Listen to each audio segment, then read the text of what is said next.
Mngomezulu. And then I tried to call home. I forgot that I live alone here. Yeah, that's the problem when you stay alone. Sometimes it becomes problematic. Somebody said that one guy went to drink on a Friday, and then he came back home around 12 midnight. And then he started knocking, and nobody was opening the door. Then he slept outside. Around 1 a.m., when it was cold, he woke up. Hey, these people, let me sleep here. By the way, I stay alone. Yeah, that's one of the disadvantages. Ladies and gentlemen, I'm aware that we are slightly behind schedule, but we'll try to make up the time. The reason why the IEC and the Herald asked me to do this is because I'm a dictator. So one thing good about dictatorship is that it creates order within a short space of time, because you don't have to consult. Like our president normally consults, which is a good thing to do, but sometimes it delays the process. So then to avoid that, we try to be dictatorial. So, but on a serious note, ladies and gentlemen, this is a very important program, especially given the fact that we are building up to the 2026 local government election, and we therefore have to prepare ourselves for that. I'm not going to introduce everyone who's here, but I will just say you are all welcome, but I'll do the official welcoming at a later stage. For now, I will hand over to someone who is going to formally welcome us, because this is not the university event. The university is just hosting the event, providing the space. Otherwise, the event is organized by the IEC and the Herald. And I was chatting to Mr. Momabolo, saying that I wanted to give him a clearance letter to arrive in Gqeberha. Then I remember that, by the way, he's a global citizen. And then I had to rescind my letter. Mr. Momabolo, the floor is yours, sir. Let's give him a round of applause.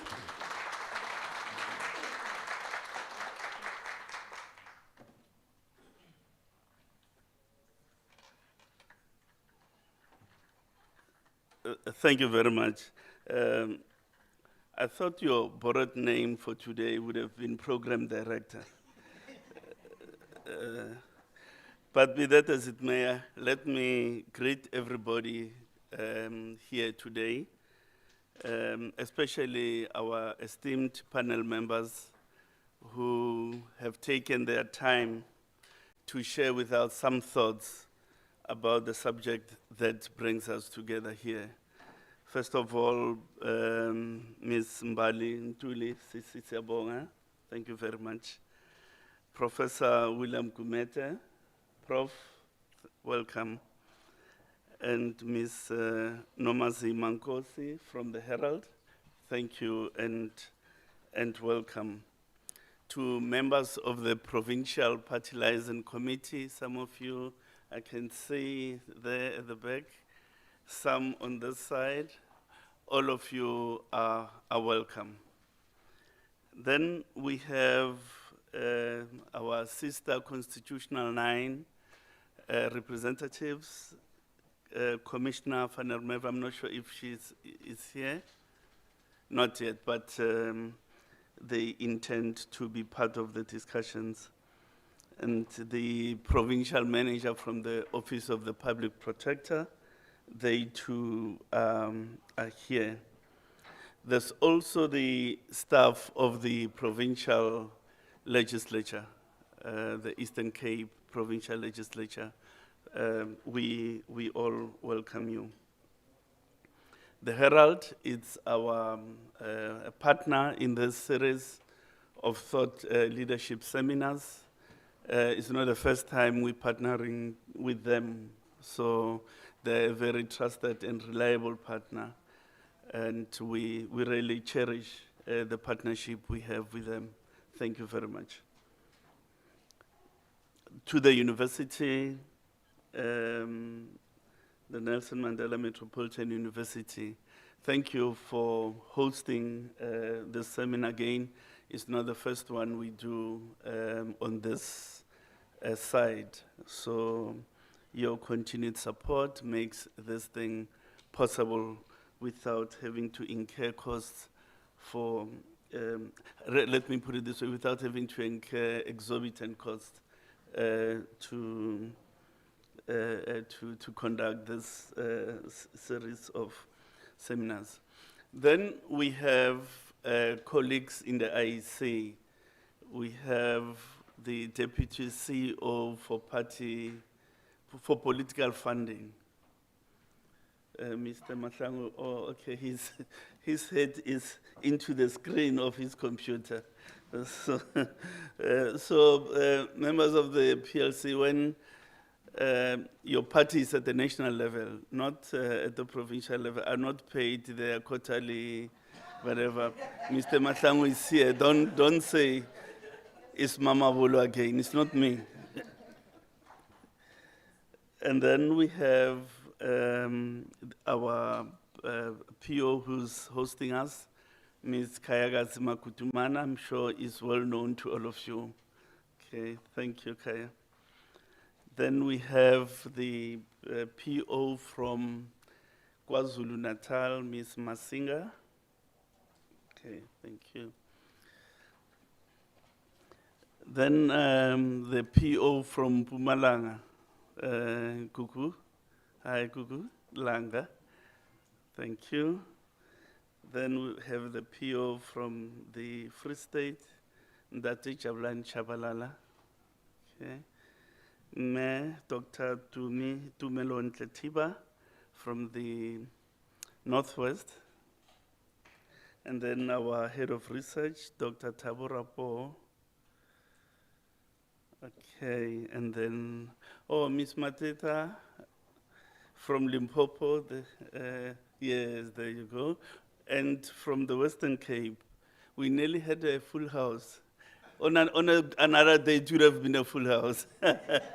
Michael Hendrikse from the Western Cape. And we have our head of communication, Figile Moya, Mr. Moya there. And then Lara is busy on social media to take us in, to take this process, an event into the world as it happens. They are managing the social media space there and ensuring that we can broadcast live. Thank you very much, colleagues, for coming to engage in this important topic. Now, Prof, an inquisitive mind may ask the question, why have this series of thought leadership seminars? To what end? Or rather, put differently, what is the utility to the electoral sphere to have this type of seminars? The nub of our answer is as follows. The Commission needs to understand phenomena that influences the conduct of elections. Now, that phenomena may be political, economic, and even social, because in a sense, participation in election is influenced by many varied factors. There is no monolithic factor that influences people's participation in elections. People are influenced by the political realities in which they find themselves. People are influenced by social circumstances, but also influenced by the economic circumstances of their living. So at one level, we're inviting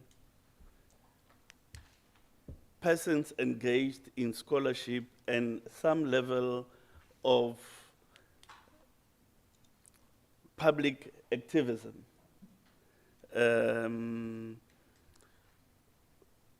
Without the petulant notion of political commentary, to help us understand this phenomena that I'm talking about. So really it's about getting scholarly informed views about this phenomenon that influences people's participation or lack thereof in elections. So this series of seminars, they have an inextricable connection with an election forthcoming. It's not a discussion outside of context. It's an election that tries to understand some social, political, and economic phenomena that advances or retards people's participation in election. But once we understand it, the question becomes, what then?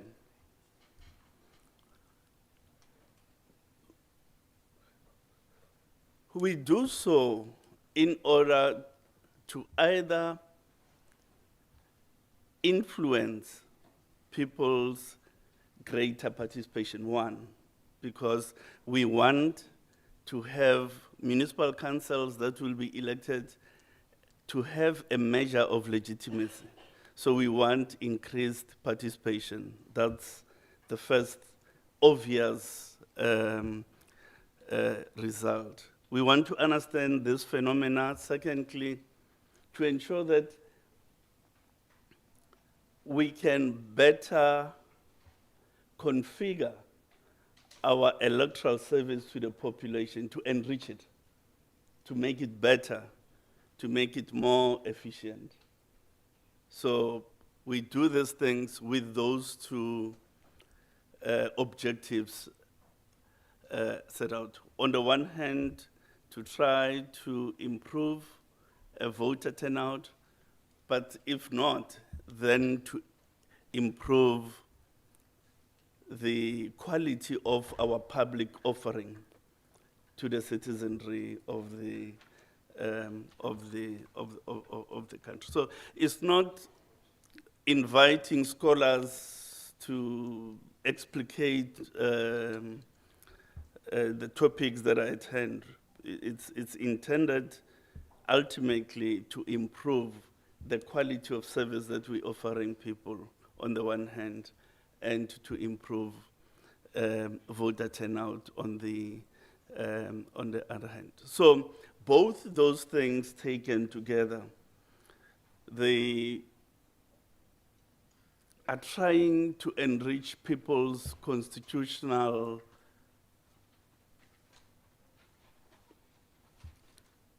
benefit. If you take those objectives put together, if you are able to reach both, then you are improving people's constitutional reality. In other words, the Constitution begins to speak to who people are, circumstances in which they live, and circumstances in which they exercise their right to vote. So this is why we are here, to listen to this esteemed panel, to hear what they have to say about matters related to governance and how those matters shape people's participation or lack thereof in next year's election. In other words, we're also asking our esteemed panel to have a prophetic ability to see into the future, like Prophet Isaiah and others of his ilk. So difficult as it may, they'll offer us something in that regard, but also point out to issues that are concerning to people from a government perspective and how those are either going to retard or influence people's participation. I wish to thank you very much.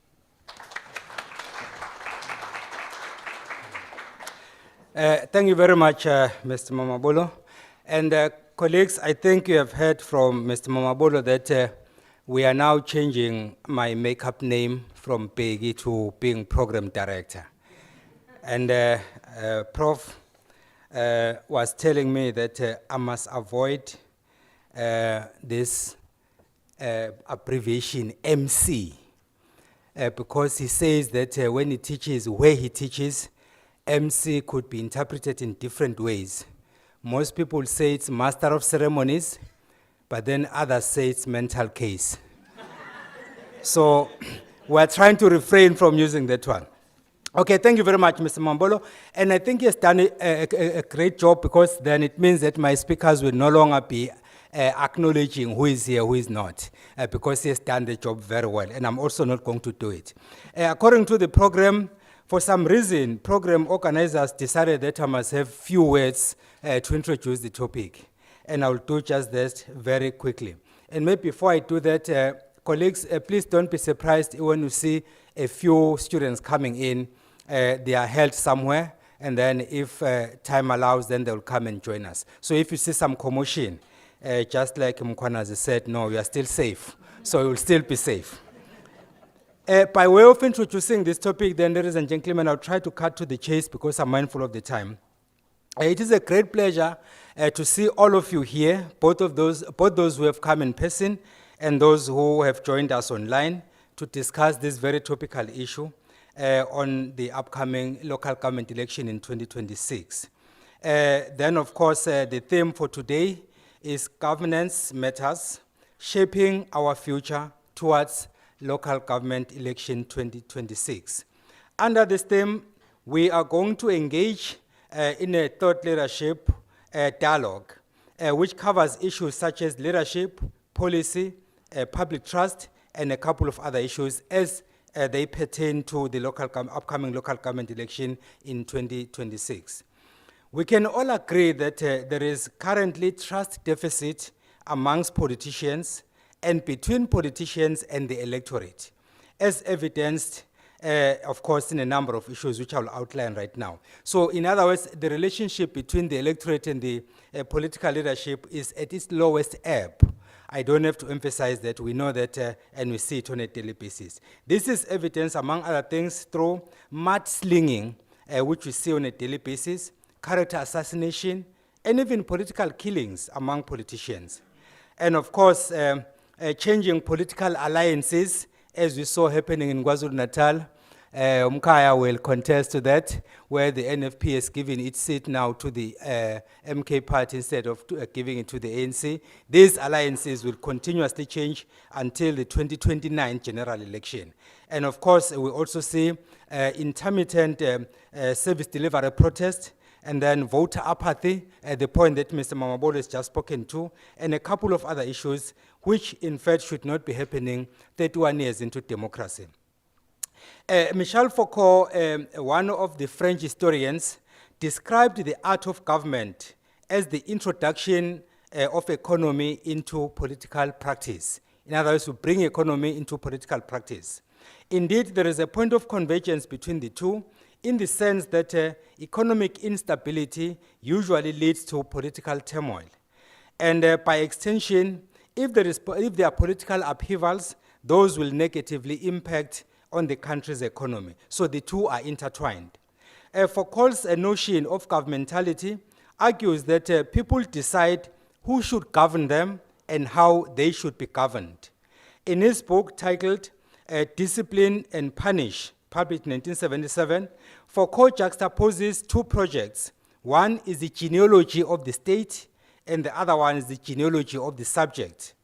At the center of this is power, because both of them are contesting the power space. Voters are saying we have the power to put into positions, and politicians and the government and the state say we have the power to control you.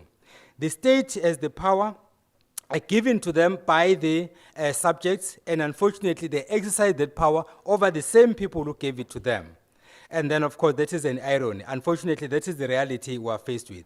In the event that the state fails to use this power accordingly, then voters, the electorate, then has the power to remove government. We saw examples in Nepal recently. We saw another example in Madagascar. These are just two of many examples. So against this backdrop, as we prepare for the 2026 local government election, a couple of questions come to mind, which unfortunately for the speakers. They are going to ventilate on those issues. I'm not going to answer any of them. The first question, of course, is whether government matters feature when people plan for the election, or if they just vote because they have to vote.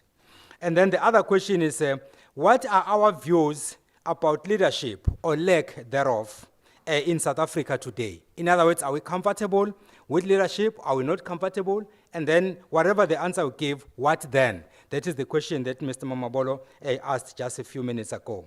And then to what extent do we apply our minds when voting, or do we vote as a compliance issue? I once wrote an article where I was saying that manifestos don't win elections, particularly because people vote for a party having not read even one sentence of the manifesto. Then do we vote because we have to, or do we vote advisedly? I'm not sure. Do we see ourselves as shaping the future, or are we expecting others to shape the future on our behalf? In other words, have we outsourced agency as voters? Those are some of the questions. And specifically, what should our minds wrestle with as we prepare for this election? And then, are we ready to shape the future, or are we going to allow others to do so? Luckily then, I'm not the one to answer these questions, as I said. Today, we have people who are more than capable to do the job, and they've been carefully selected to represent different sectors of our body politic. We have academia represented, we have the political space represented, we have the media represented, and then I have the privilege to introduce them. And I will introduce them at once so that when I afford them the opportunity, I don't have to introduce them again. And by the way, each of them has a lengthy CV which might take an hour to read, so I decided not to venture into that terrain. So suffice to say that the first contributor to this discussion will be Professor William Gumede, who is an associate professor at Wits. That is the University of Witwatersrand, those who want the longer name, but the shortened version is Wits. So then he will be the one person doing the job for us. And then next to him is Umkhaya, Ntuli, who is a former politician and the current CEO of Groundwork Collective. And in fact, I must say, Mr. Mamabolo and colleagues, that in 2018, I defended Sisimbali without her knowing. There was a party that was going to a conference, and I said that this is the best candidate to lead that party at that time. And I spelled out the reasons why. And there were 3 reasons. They didn't listen to me, and the rest is history. And then the last speaker, the original program, it indicated that was going to be Rochelle de Kock, but then she has been deployed somewhere, thanks to Perna. She has deployed her elsewhere, and then she will be represented by Nomazima Kosi, who is an assistant editor investigations. And by the way, I to confirm this one, she has nothing to do with the Madlanga Commission, and she has nothing to do with the ad hoc committee. So without further ado, then I'll hand over to Prof. Gumede. So this is how we're going to do it. Each speaker will present for about 5 to 7 minutes, and then we'll use 3 minutes to engage, and then I'll move to the next speaker. Once we're done, and then I'll hand over to the floor. So while they speak, please jot your questions. And by the way, these are the only speakers that have been given the privilege to speak. So your turn will be just to ask questions. We don't need any keynote address. Over to you, Prof. A round of applause, please.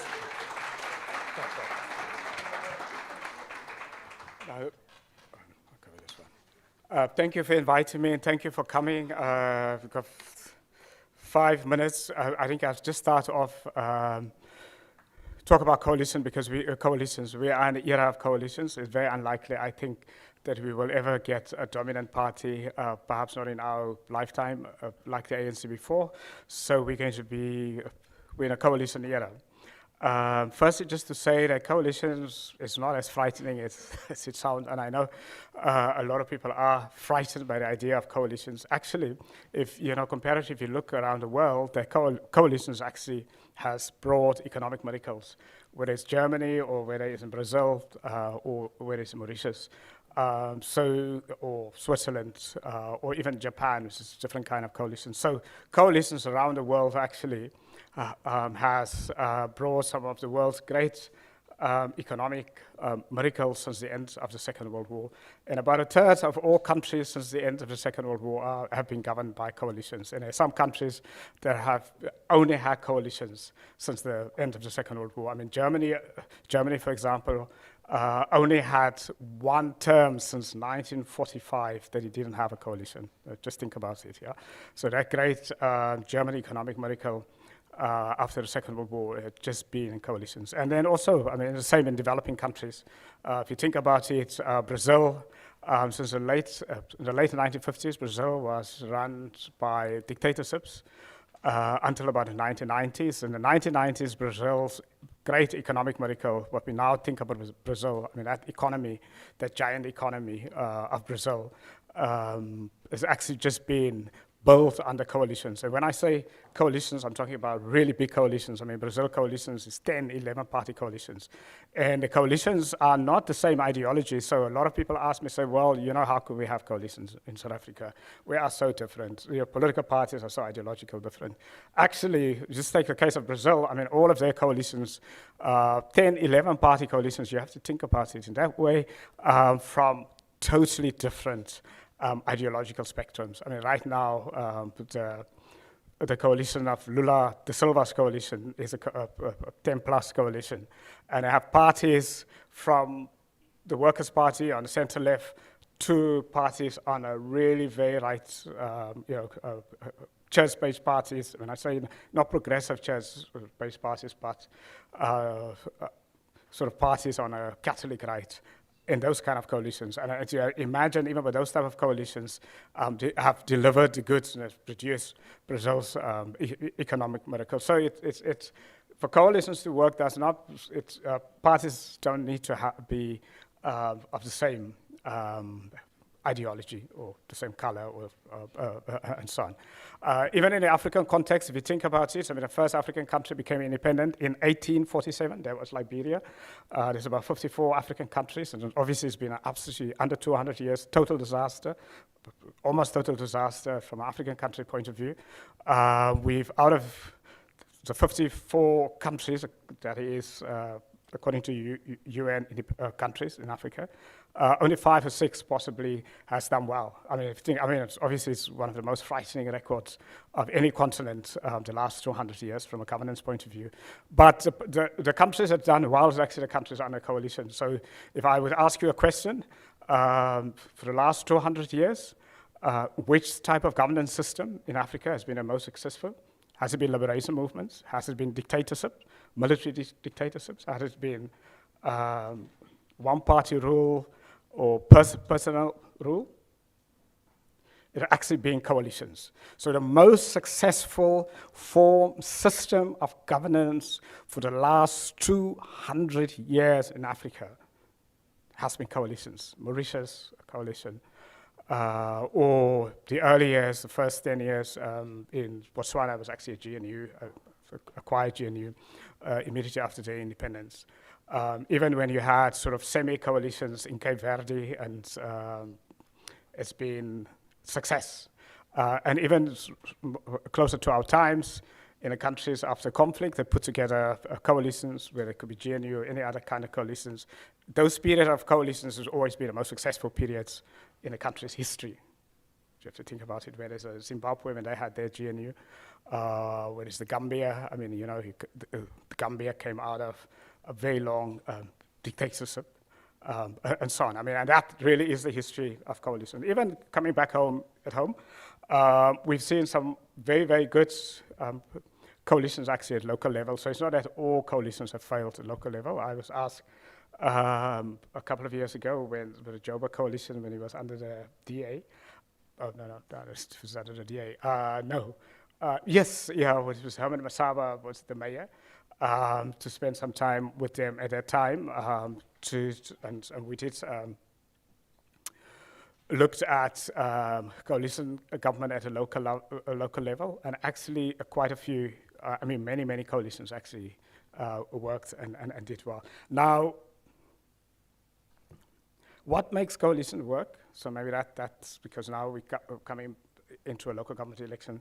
Why do they work and why don't they work? I think the first thing is what makes coalition work is coalitions must have an agreement. So if parties are in a coalition, there has to be some kind of formal agreement. When there are no formal agreement, that's actually when coalitions often collapse. So formal agreements, that's there, everyone signs on it. That is why when I was chairing the negotiations with a multi-party charter, I made it very important that they sign agreement and that the leaders, 15 parties, and that they did it publicly. And that the agreement was publicly available. That's the first thing, because the agreement is also a way of holding the parties accountable, not only to themselves, but also accountable to the public. And to their voters and their supporters and their members. So that's very, very important. And you would see many of the coalitions that failed at a local level is because, the first thing is they've never put any formal agreement. They agree to obviously govern together, but it ends there. There's no agreement that says, this is how we're going to do this. This is how we're going to deal with things. And part of that agreement, something that's very, very important, is to have a conflict resolution mechanism.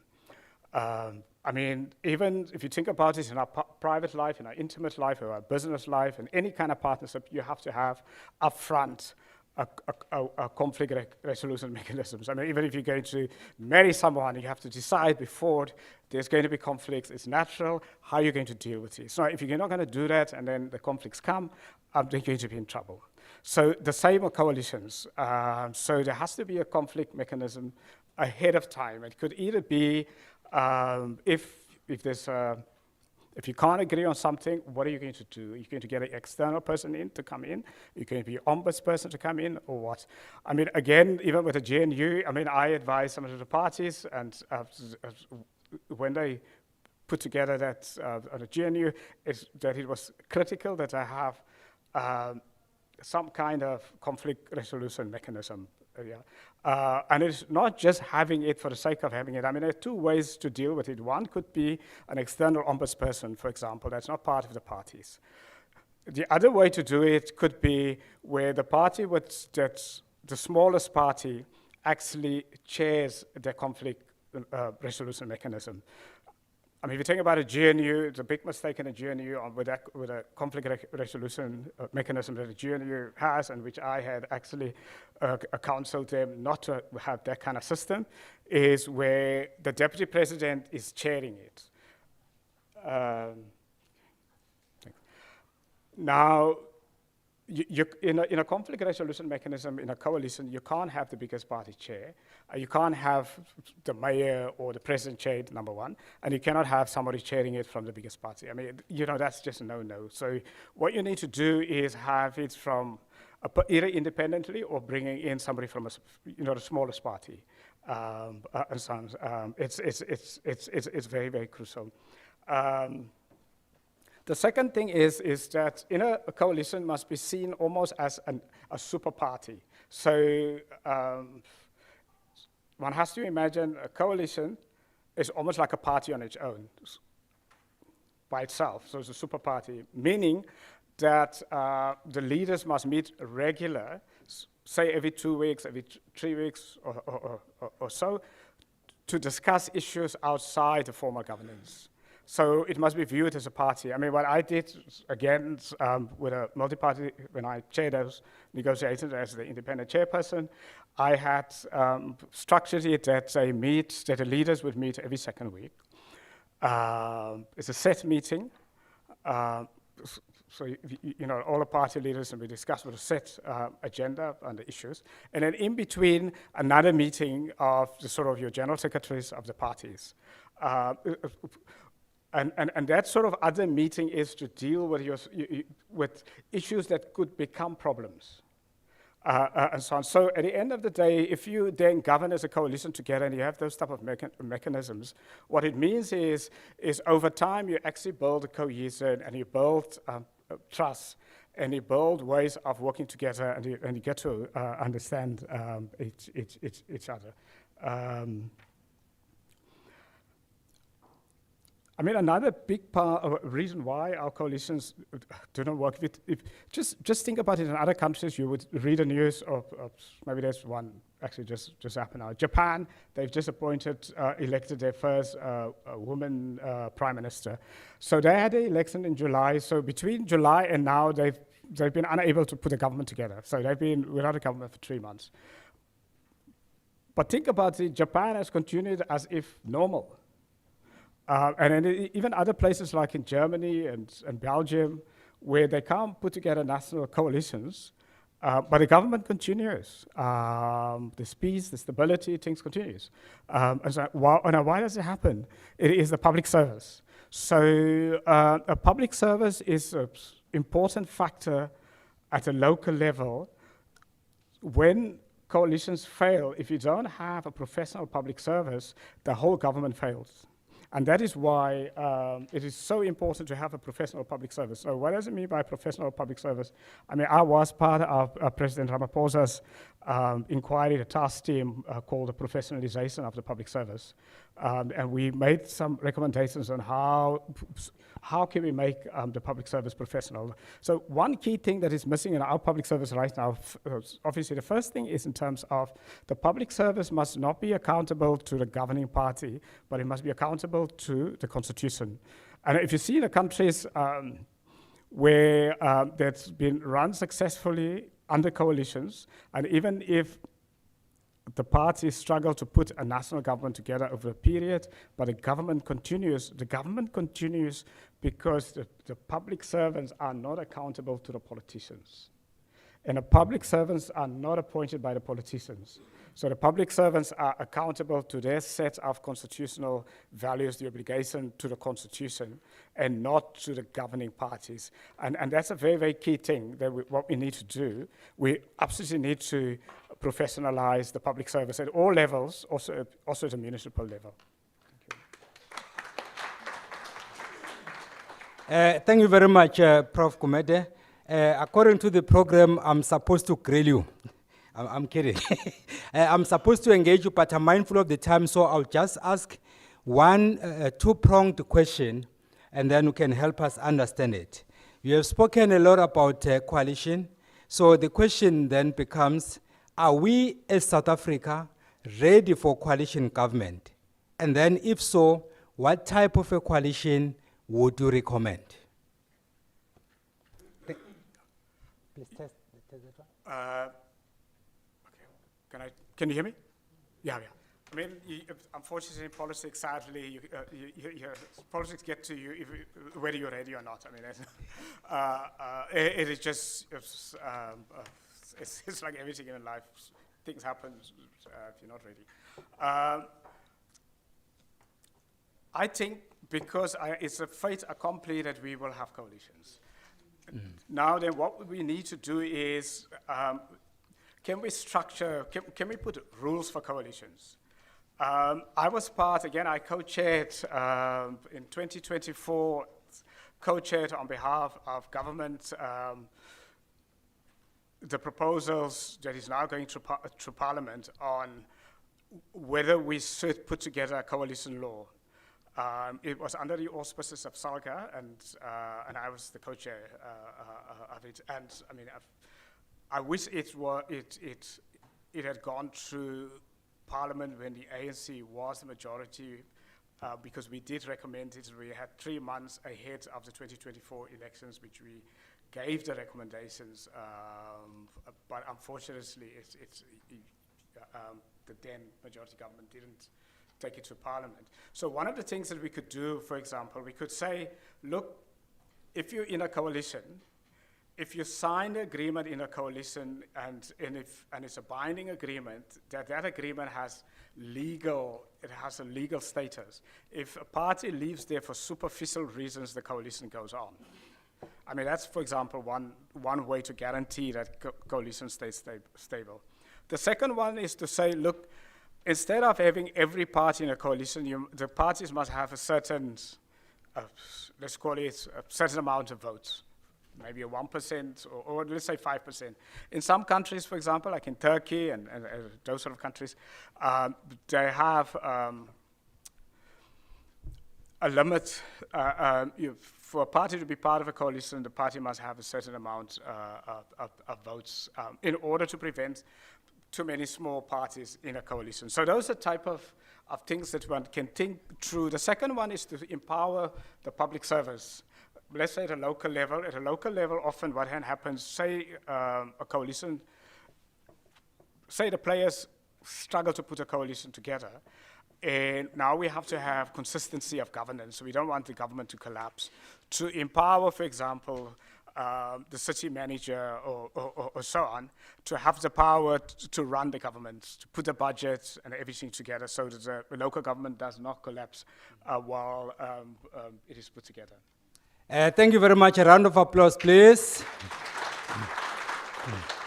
Okay. Yeah, Prof confirmed to me that during break time, we will discuss whether we have a GNU in South Africa or not. He said he'll explain it to me because I have a different explanation. Okay, without further ado, I'll hand over to Ms. Ntuli to take us through a presentation. Over to you, Madam. Thank you so much. A round of applause, please. Is this working? Okay, great. Thank you. I'm going to get to the questions that Mr. Mamabolo asked and yourself, Prof, but I want to first dissuade us of this notion that when we speak about governance matters or shaping our future towards the LGE, that all of us agree on what democracy is. Because I think there's an assumption, particularly with people in these kinds of rooms, that we all agree that democracy is working and that democracy is something that the South African populace wants. And if we don't go back to basics about figuring out whether the democracy we think was fought for 30 years ago is the democracy that people are experiencing now, I think we're going to have these conversations, but we're going to miss the point that maybe the way that things are structured right now is not how people on the ground feel they should be. And this is not just me speaking. Afrobarometer just released one of their surveys a week ago, and it's similar to their survey that they released in 2022. And I'm just going to tell you 3 of the things that for me stood out in that survey. Fewer than half of South African citizens say that democracy is our best form of governance. So less than half of the people that were surveyed across the country no longer believe that democracy is really worth it. And I think that this is borne out by the fact that we see that year on year we've been losing turnout and people's participations. The second is that 7 in 10 are dissatisfied with democracy in all forms across the board, particularly though with service delivery. And then I suppose the most troubling one for me is that from 2022 to 2025, the support has doubled from sort of 15 to almost 29% of people that would actually forego democratic elections and would rather have a form of authoritarian rule or military rule or somebody that could guarantee that they would have safety and a job as opposed to needing elections. Now, we might all be like, oh, that's so bad, we're only 30 years into democracy. But for the person that's sitting at home after they've written their matric and hasn't had a job for the last 5 years, democracy is starting to become a very abstract thing. Whereas if somebody who's a very astute politician can say, I can promise you this, and I can promise you a job if you vote for me, or at least at first, and gets overwhelming support, well, we've seen this play out in many, many countries. And South Africa is not the exception. This is happening around the world. Brazil, Hungary and Turkey, the want for more authoritarian regime or more authoritarian rules comes when people feel that the promises of democracy have not been fulfilled. So for 30 years, we had one dominant system of one dominant party in this country, and we're no longer in that terrain anymore. As the Prof has said, we're in coalition country now. But the only one thing that I think we need to be mindful of is as we go through this transition, which I think is from liberation era politics to governance era politics, that we're not leaving people behind by not also making sure that they understand what's at stake if we give up our democratic rights. And not just for the emotional of, it was so hard fought for, but what can come if we allow that to not be something that we take seriously. And so we know people are tired of failed promises, and when democracy is divorced from people's daily lives, when they don't get water, when they don't have electricity, then their dignity is eroded, and then democracy becomes something that becomes more rooted in cynicism. And so when we are talking now about, as we go towards the local government, if we're not also going to be serious about a reset in this country of how we involve civics, particularly with helping the IEC as being a part of these conversations, then we're going to have a cyclical conversation where we talk about, our democracy is not going great, or there's bad participation, or people aren't voting. And what happens then is you have bad outcomes, you have minority governments that can't put together coalitions, which means you have no accountability for these politicians, which means that you're going to have failed service delivery, which means that people are going to be disillusioned with government, and on and on and on. And so if we don't attack it from the very beginning, then we're going to have the same conversation in the 5 years. And I don't know about you, but I'm very tired about having the conversation of why things aren't working, when we know that also as citizens, we are not doing anything to make politicians actually do the jobs that they're supposed to do. And I often ask this, but I want to ask it again, just so that I can give you an example of what this means. How many people in this room have ever attended a council meeting? By a sign of hands, please could you raise your hands? It's like 6 people. How many people could confidently answer to me what an MPL or an MP does on a day-to-day basis? 1. How many of you are happy with the current state of our health system? None. How many of you put any kind of propositions or remarks to the various number of public participation surveys that were asked to everyone about what they would change about the health system? How many of you wrote in, went to a meeting, said anything? How many people know how long the NHI has actually been in Parliament as a bill that's been discussed? So, none for the last couple of questions. And this is the problem that we have. And this is a group of people at a university. So we are supposed to be the intellectual bubble. But none of us have written in about the NHI. We're scared now that it might be coming in, even though it's been around for 17 years. Nobody here is attending any council meeting. I doubt very many people have ever even met their councillor. And yet we're going to local government elections. We're all unhappy with the state of our country. But who are you expecting is going to change this? If it's not the people in this room, what you've done, to answer the first question, is that you've outsourced your democracy already to political parties. And at best, maybe if you're someone that votes, you think, oh, you've done some duty because, the IEC is doing that part to make it easy for us. But after you voted, then you do nothing else. Even though we have a participatory democracy that is bar none in the world, we all then just sit back and we watch our city politicians fighting about things. And then we complain, and then we ask, well, why is nothing going right? And so I say this because we can have a conversation about coalitions and coalition countries, but if we're also not going to have a conversation about how we can get more plugged into the system, they're never going to have to listen to us. And I want to draw your attention to 2 very important acts that are currently being discussed as we go towards the local government. The Municipal Structures Amendment Act bill and its association. This is an act that regulates the IEC and the Minister of Culture basically to how, when our elections can be done, and a lot of things within it. Thresholds of seats, as the Prof has spoken about, the executive or the mayoral system, and coalition rules, if we so have. And this has been in discussion for a very long time, but I'm assuring you now, the majority of South Africans are going to wake up after the next government elections and be in shock that suddenly there were all these new rules, despite the fact that they've not done anything in the meantime to educate themselves. And I'm not putting this as a blame or judgment. I'm just saying that the political system works for people who actually want power to use it. It's not something that is going to work for you if you're not engaging with it. Democracy is a contact sport. So right now, what that bill has, just as some of the things that I think you should be aware of, is 1, there's an insertion of what the definition of a coalition is. So you can have a coalition in Japan or Finland or Germany. That might not be the type of coalition that we decide we want as South Africans. And that's currently being discussed by the same politicians who are not going to want to get themselves out of power. So if we're not the ones that are also going to be participating and writing in and making sure that we have our voices heard, even I wouldn't make sure that I helped people to get me out of a job. It just doesn't make sense. Local government is the most contested because, quite frankly, we know it's the easiest way to loot in our country.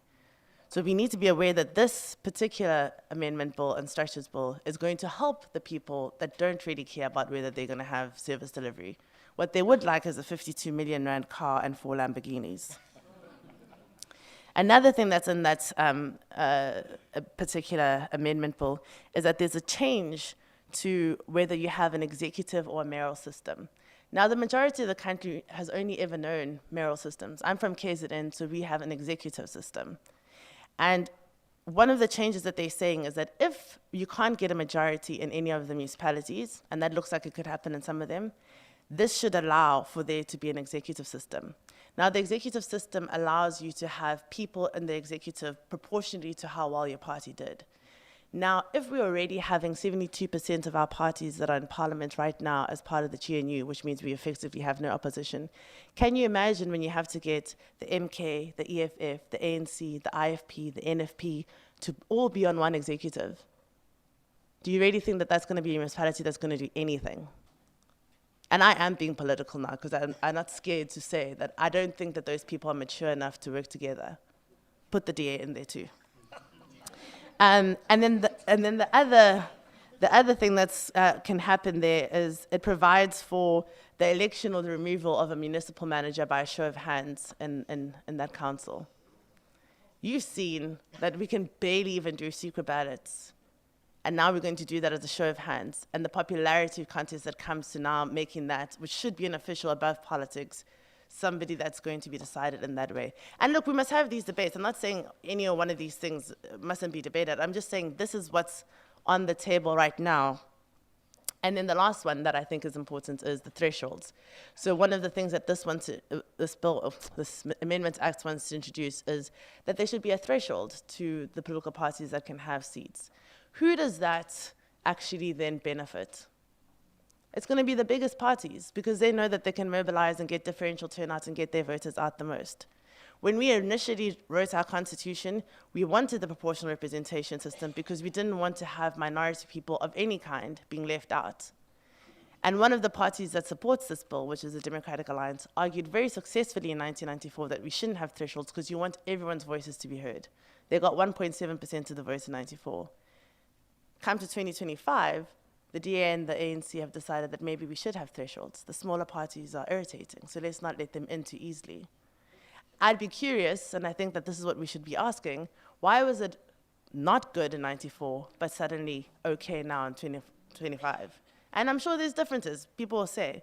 But these are the things that we should be looking out for, because we'll wake up, and if that was the case in the last elections, 11 of the current parties wouldn't have gotten into council.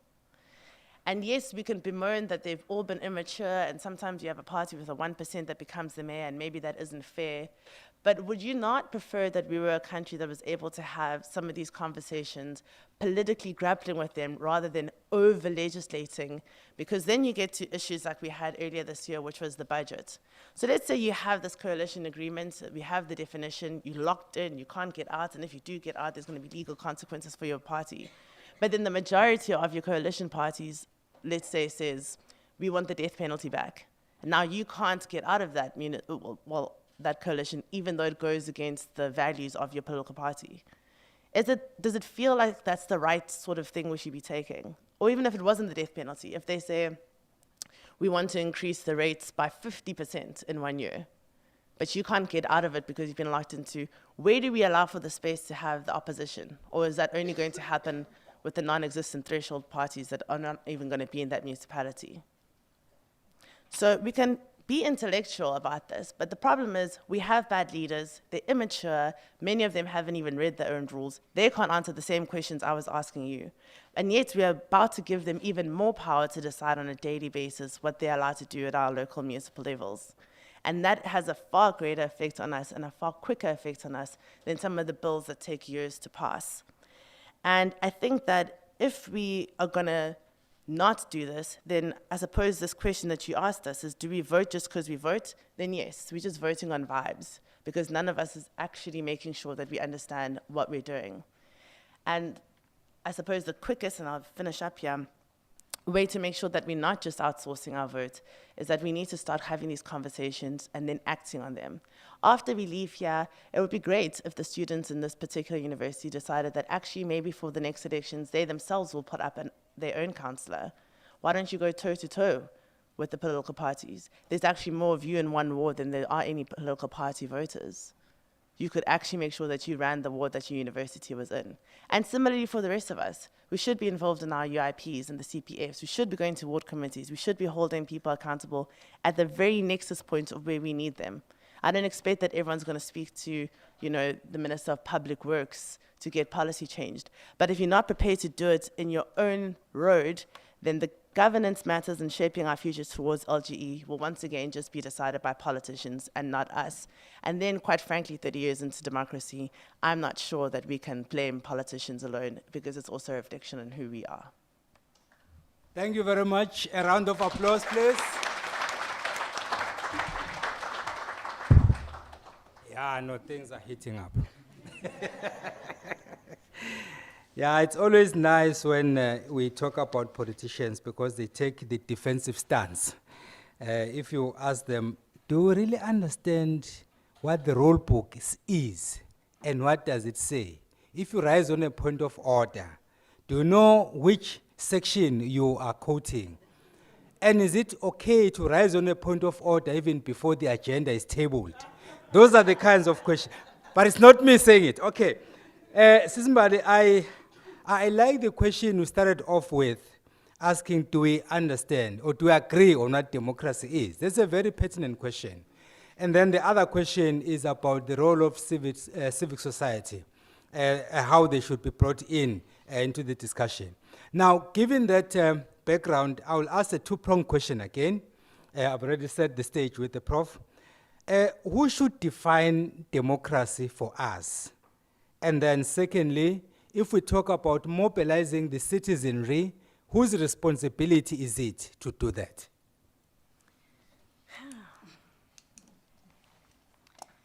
Well, those are the million-rand questions. I mean, I'm not entirely sure who should be mobilizing anyone aside from ourselves. Like I say, power is taken. It's not something that's given freely. So it becomes a question of whether we are prepared, particularly maybe as the middle class, to continue being triply taxed for private security, private, transport, private this, or if we are prepared to, as Frans Fanon says, commit class suicide and come together to actually make a compact with people in this country who don't have those privileges to reimagine what democracy should be and what it should be seen as and what it can do for people. And to also come from an ethics of love for the general South African person. And I know that seems very airy-fairy, but I don't see enough of that in our political regime. And I suppose it comes down to us at an individual level, wherever we can do it. But I also think we haven't done enough to encourage people to be a part of civic organizations that do it. So as an example, the NPC that I run, one of the things that we do after we've registered young people is we take them through a curriculum of civic education. We then also ask them to participate. And one of the easiest ways is to help on election day, for example, as observers. The IEC obviously has the people that work for them. Political parties will send their party agents. But would it really be that difficult for each of us who's going to be voting anyway to dedicate half of our day to actually protecting our democracy? That's one very simple thing that you could do that takes nothing away from you, but it automatically makes you somebody who's plugged in and is doing the work. And you can do it from 18, so it's not even as though there are any restrictions on it, except for the general ones. I just think that we haven't had many avenues of allowing people who are very patriotic as South Africans to find a way that they can actually contribute. And until we do that, I suppose it becomes who are you to tell us what democracy should be like? Because we also love that as South Africans. We don't like any of the political parties. We always hate when there's a new political party because we always want to say, well, who are you to tell us, or where do you come from? And it's the same with civil society. We don't want to be told, but we also don't want to do. So I don't have any easy answers about that. But what I do know is that our democracy cannot solely be defined by politicians. And maybe that's a conversation that we should be having. I'm also not a professor, so I hope you can answer that at the end. Thank you very very much. A round of applause, please. Okay, so the long and short of it, we are all responsible. Okay, Mbadi is saying that it starts with me. We normally say charity begins at home, and then we forget, but it should not end there.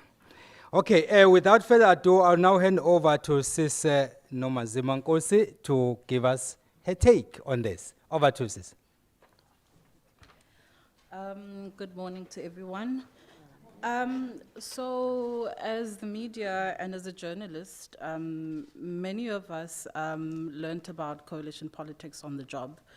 I remember, particularly here in Nelson Mandela Bay, post 2016 elections, we learnt about coalition politics at the same time as politicians here in the Bay. And we took from a very early onset not to take for granted that our readers and viewers don't actually know the makeup of the coalition government in the city, particularly the importance of seat allocations. Because here in the metro, post-2016, the ANC for the first time lost its majority. And so the anticipation, I remember at the time, was that the ANC would have some way, somehow maneuvered or managed to form part of the coalition, but they were, I suppose, bested by Ethel Trollip at the time, and he managed to obtain the mayoral chain. So we had to tell our readers, these are the parties in the coalition, these are the number of seats the coalition has, and then we had the emergence of kingmakers. And we had to explain to our readers how a two-seat party in this metro can be mayor or deputy mayor. So we were, I suppose, just swimming in the waters at the same time as the politicians. And then we had to tell our readers why this is important, and we had to essentially, at the time, it was very difficult for some of the parties, I suppose, to wear the cap of opposition hat, and that's when we had the emergence of motions of no confidence. I remember at the time, I think there were 4 or 5 attempts to unseat the DA at the time, and eventually it worked out.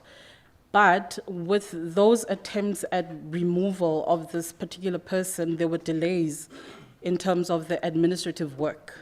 Because then you had a situation where the municipality wasn't able to appoint senior managers.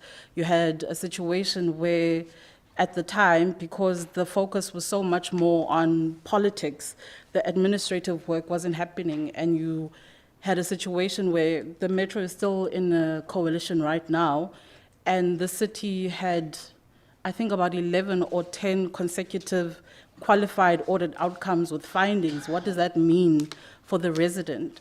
So as newspapers, we have to have that ability to tell our readers, when this aspect of governance doesn't work, this is then the consequence of it. Particularly when the ANC was able to unseat the DA, they came into power, and they were in somewhat of an alliance with the DA. And I remember because now parties are trying to stay in power, we have to concede on maybe some of our other policies. And one of those, I particularly remember, it was a council meeting. There was a motion that was brought by the ANC, Councillor Bing Hai. There was a motion that was brought by the ANC. And this motion was, before any official in the municipality can go and evict a land invader, every time you want to do that, you must convene a council meeting for council to resolve, okay, official from human settlements, go to court and seek a court application.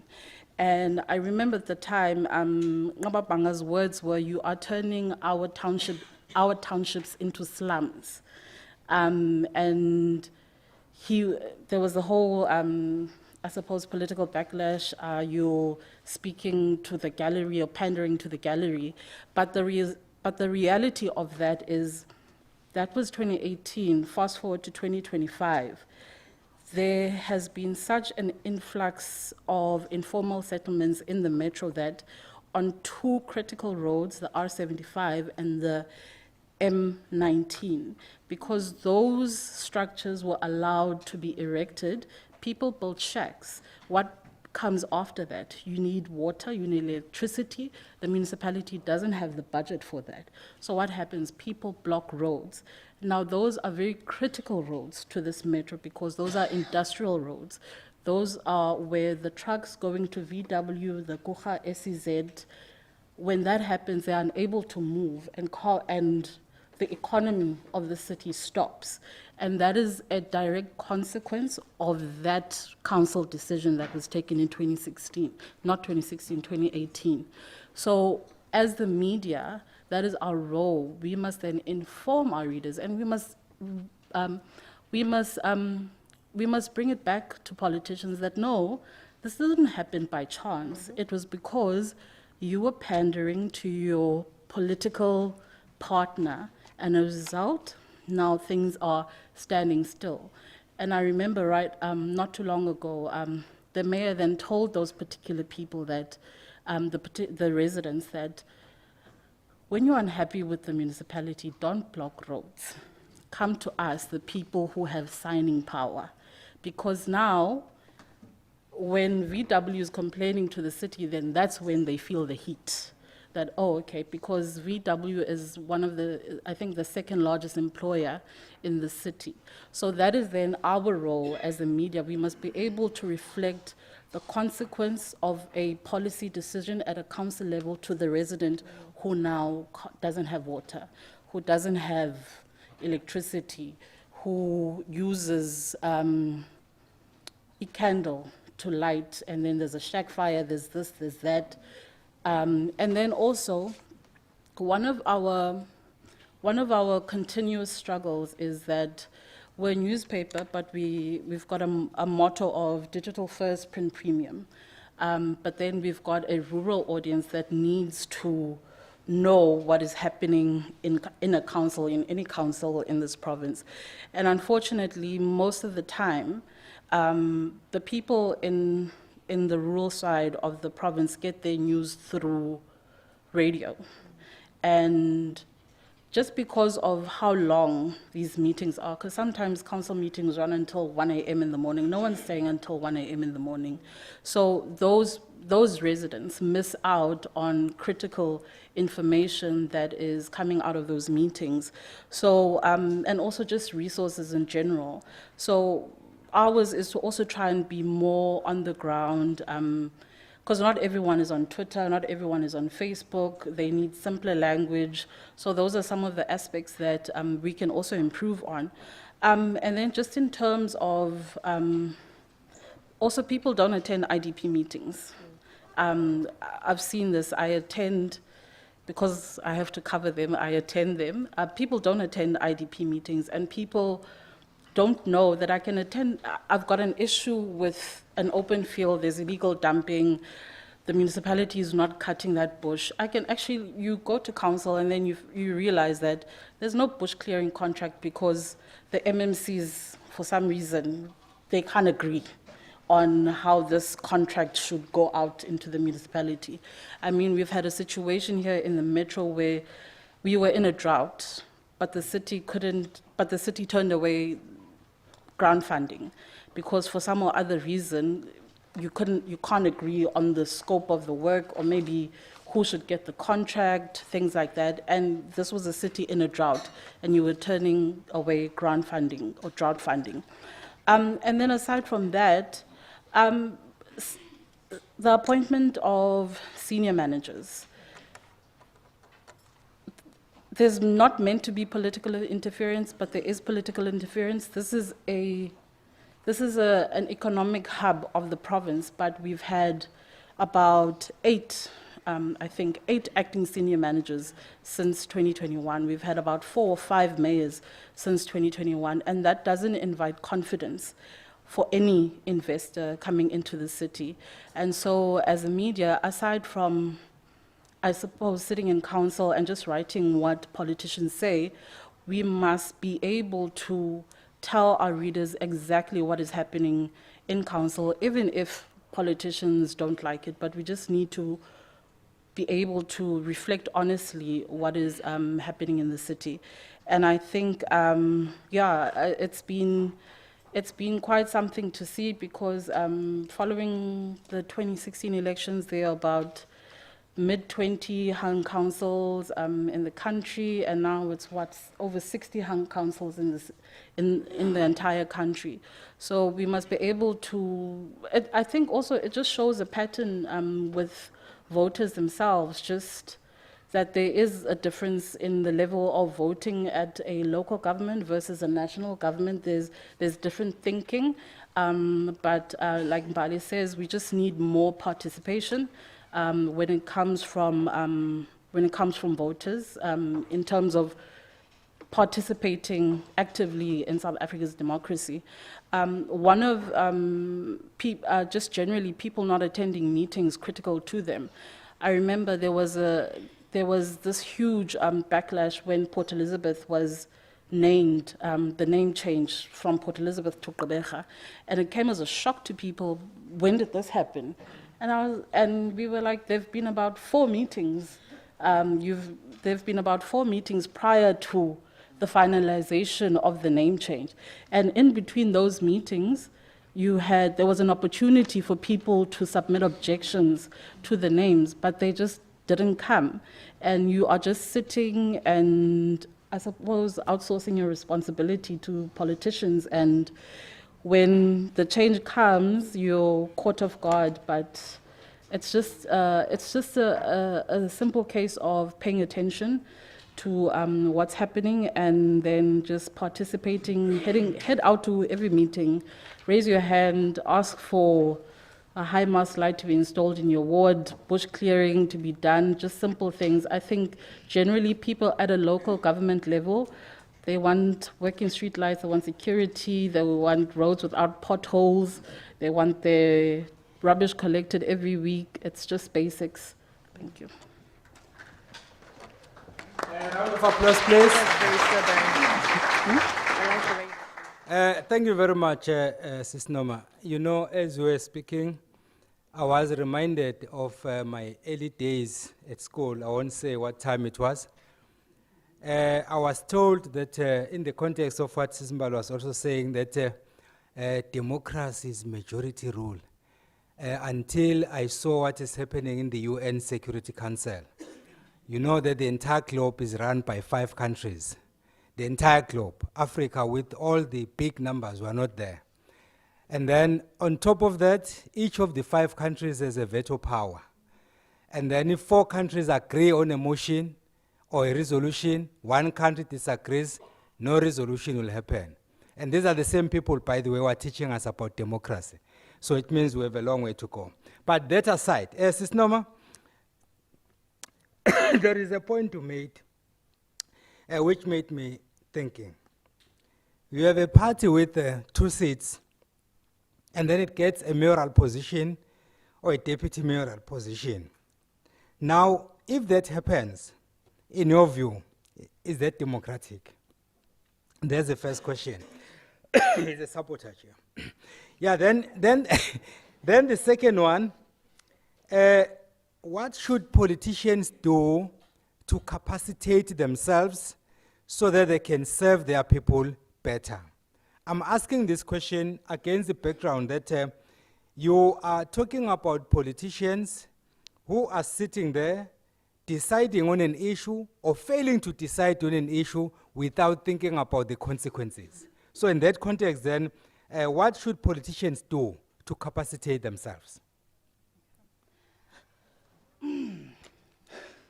So I think on your first question, if I voted for that 2-seat party in the election and my person becomes mayor, I'm like, hey, democracy in action. I'm going to be happy because then my person is there in office. So I suppose it depends the perspective of from where you're standing.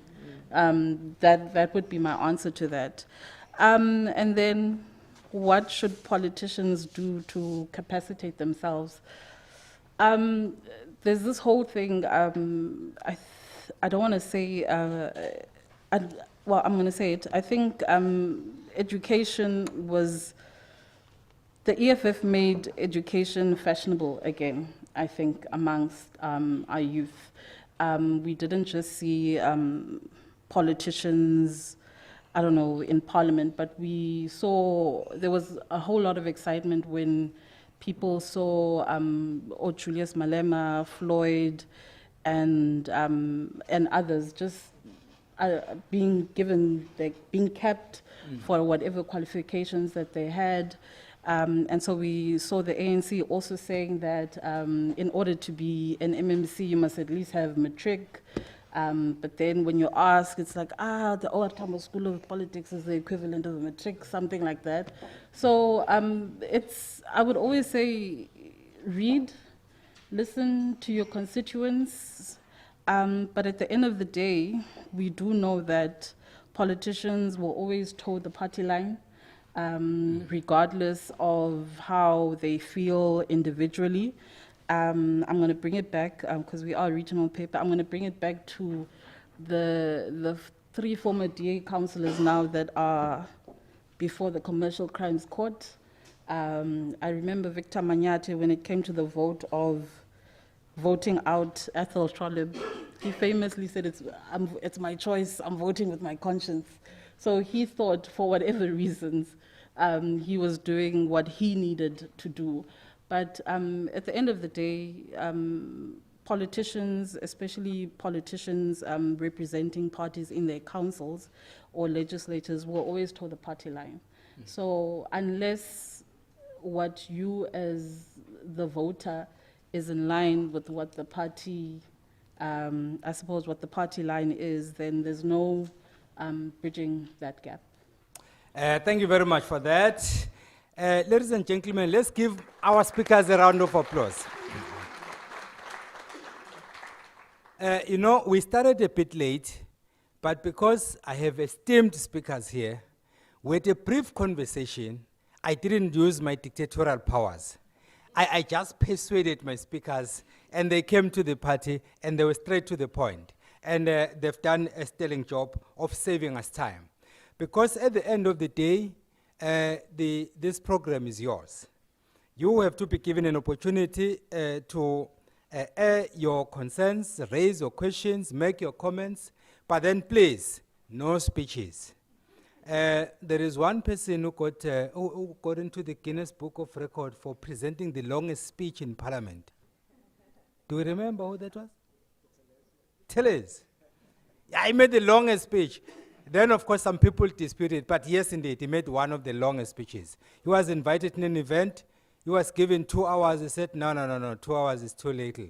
Give me a bit more. He spoke for 3.5 hours. I won't say which place it was. But, okay, ladies and gentlemen, as I had promised, our students came in.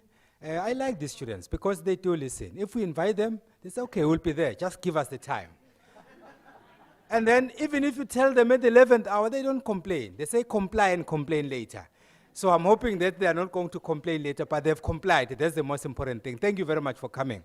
So, ladies and gentlemen, we'll do it this way. You either make a comment or you ask a question.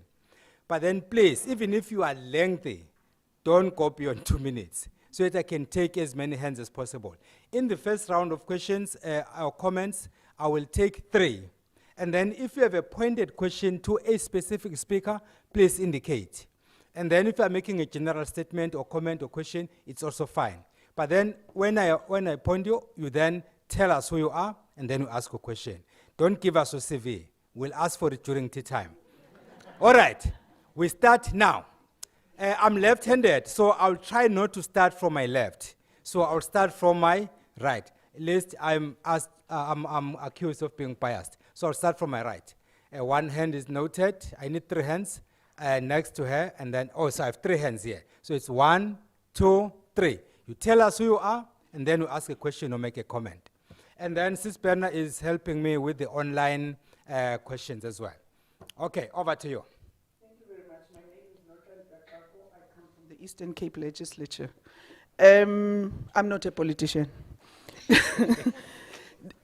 Prof Gumede refers to South Africa having the ability to have working coalitions. But what I would want to understand, do you think that the democracy that we've experienced in the past 30 years has been founded on a correct blueprint, or was it just a medley of different role players that did not think about governance but thought about government? Thank you.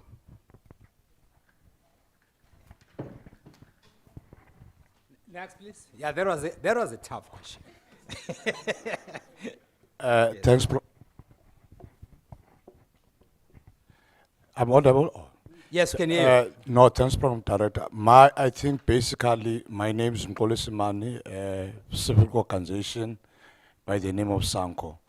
My question is towards the professor, on the issue of the collusion, especially at the local level, where we know exactly that some of the services that our community needs might not be within the sphere of the local government. How do we ensure that those collusion models will be able to bridge the gap between the local and also the provincial level? Thank you very much. The two have given us good examples. Straight to the point. Over to you, sir.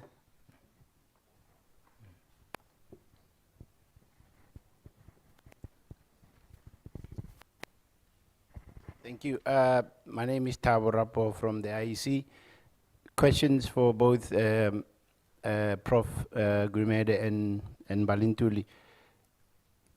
Is there a case to argue that coalitions are fundamentally undemocratic?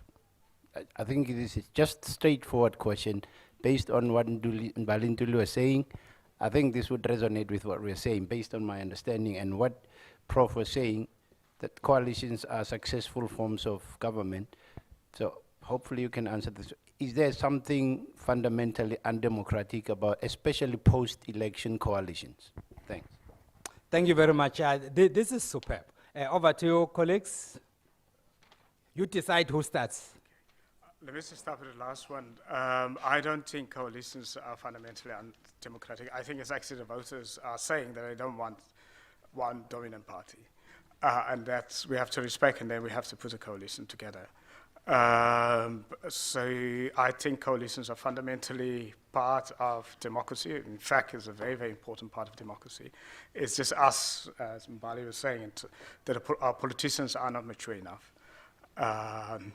Politicians, I mean, we don't have grown-up politicians, sadly. I mean, our politicians behave as if they are at university okay, not university politics, but school politics.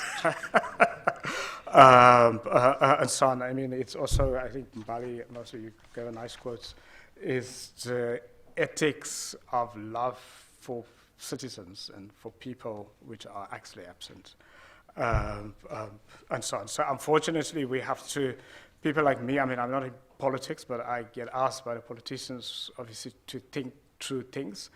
We have to come up with technical solutions. And actually, most of the time, I think we don't need technical solutions. We actually just need more mature politicians. I mean, even now, this law that's going through Parliament, which I was co-chair of 2 years ago, I'm not fully convinced of the technical solutions because I think we've got the problem is somewhere else. The problem is voters will have to vote for better quality leaders, and that's sadly our voters, and we have to do something about it. We have to do more voter education. People vote for people not based on competence. They vote based for people, vote for people because struggle credentials, you look like me, my family always voted for a person like that, promises and so on. People don't vote for people at a local level, and I'm responding to the other question also at a local level. They don't vote for people based on competence. I mean, in the past, during the apartheid era, and I'm not now endorsing the apartheid era, but at a local level, councillors were part-time, and people had other professional jobs, and councillors would come in one day or a couple of hours, and so on. And maybe there's something there to be learned from that. Perhaps what we need at a local level, because the delivery is happening at a local level, maybe we'll need to get more professional people to be elected at a local level. Maybe we don't need full-time councillors. Maybe we should go back to the sort of part-time, but get more professionals in. And maybe we have to educate people to vote for people who, at a local level, who at least have run something in their lives outside politics before, even if it means you've managed a tavern, sorry, let's say a spaza shop, like something, because if we just vote for people who've only been in politics, they don't know the real world, they don't understand the real world, and they make decisions that they don't even understand the consequences of. And then just the last one in terms of coalitions at local level, and how does at a local level a coalition deliver, given the fact that there may not be resources. Yeah. Unfortunately, the way our system is organized at a local level, we have municipalities that don't have a tax base or a resource base. And that is the weakness. I mean, I've worked in a 2016 State of the Cities report on that, and wrote the chapter on reviewing how the system works. Unfortunately, we have to change the system, but I don't think politically it's going to be possible because, as Bali was saying, the politicians are invested in the system. So they are not going to accept those type of recommendations to close down some of the municipalities that actually doesn't have a resource base. Now, in that reality, what do we do? Because now I'm not a politician, that's why I can give practical examples. I think it would be very, very important that we look at local government, municipalities, not as the state alone, but to partner with local business and civil society. So we have to look at a different model of delivery, and even a different way of definition of the states. In 2009, I was asked by government to do a report on state capacity. Sadly, that report was totally rejected, and I was criticized by the ministers in public. And I try to make an argument at a time to say that maybe we're looking at the state wrongly. If we look at the state as only the politicians or the government, maybe that's the wrong way of looking at a state. But if we begin to look at a state as civil society also, business also, other institutions also, and then we say co-delivery, and we can take that down also to a municipal level to say, are there local businesses? Are there local civil society groups? Sometimes the state don't have the capacity, even the intellectual capacity, I mean, at a local level, but can we then use the local communities, local civil society, local NGOs to actually deliver, and so on. That is a very important, because in other countries, actually, that is the case, and, across different type of systems.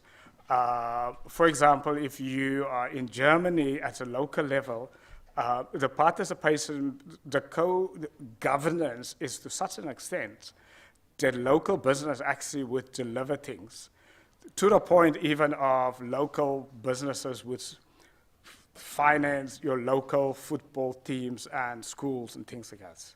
And that's, almost a compact, so govern in a compact level.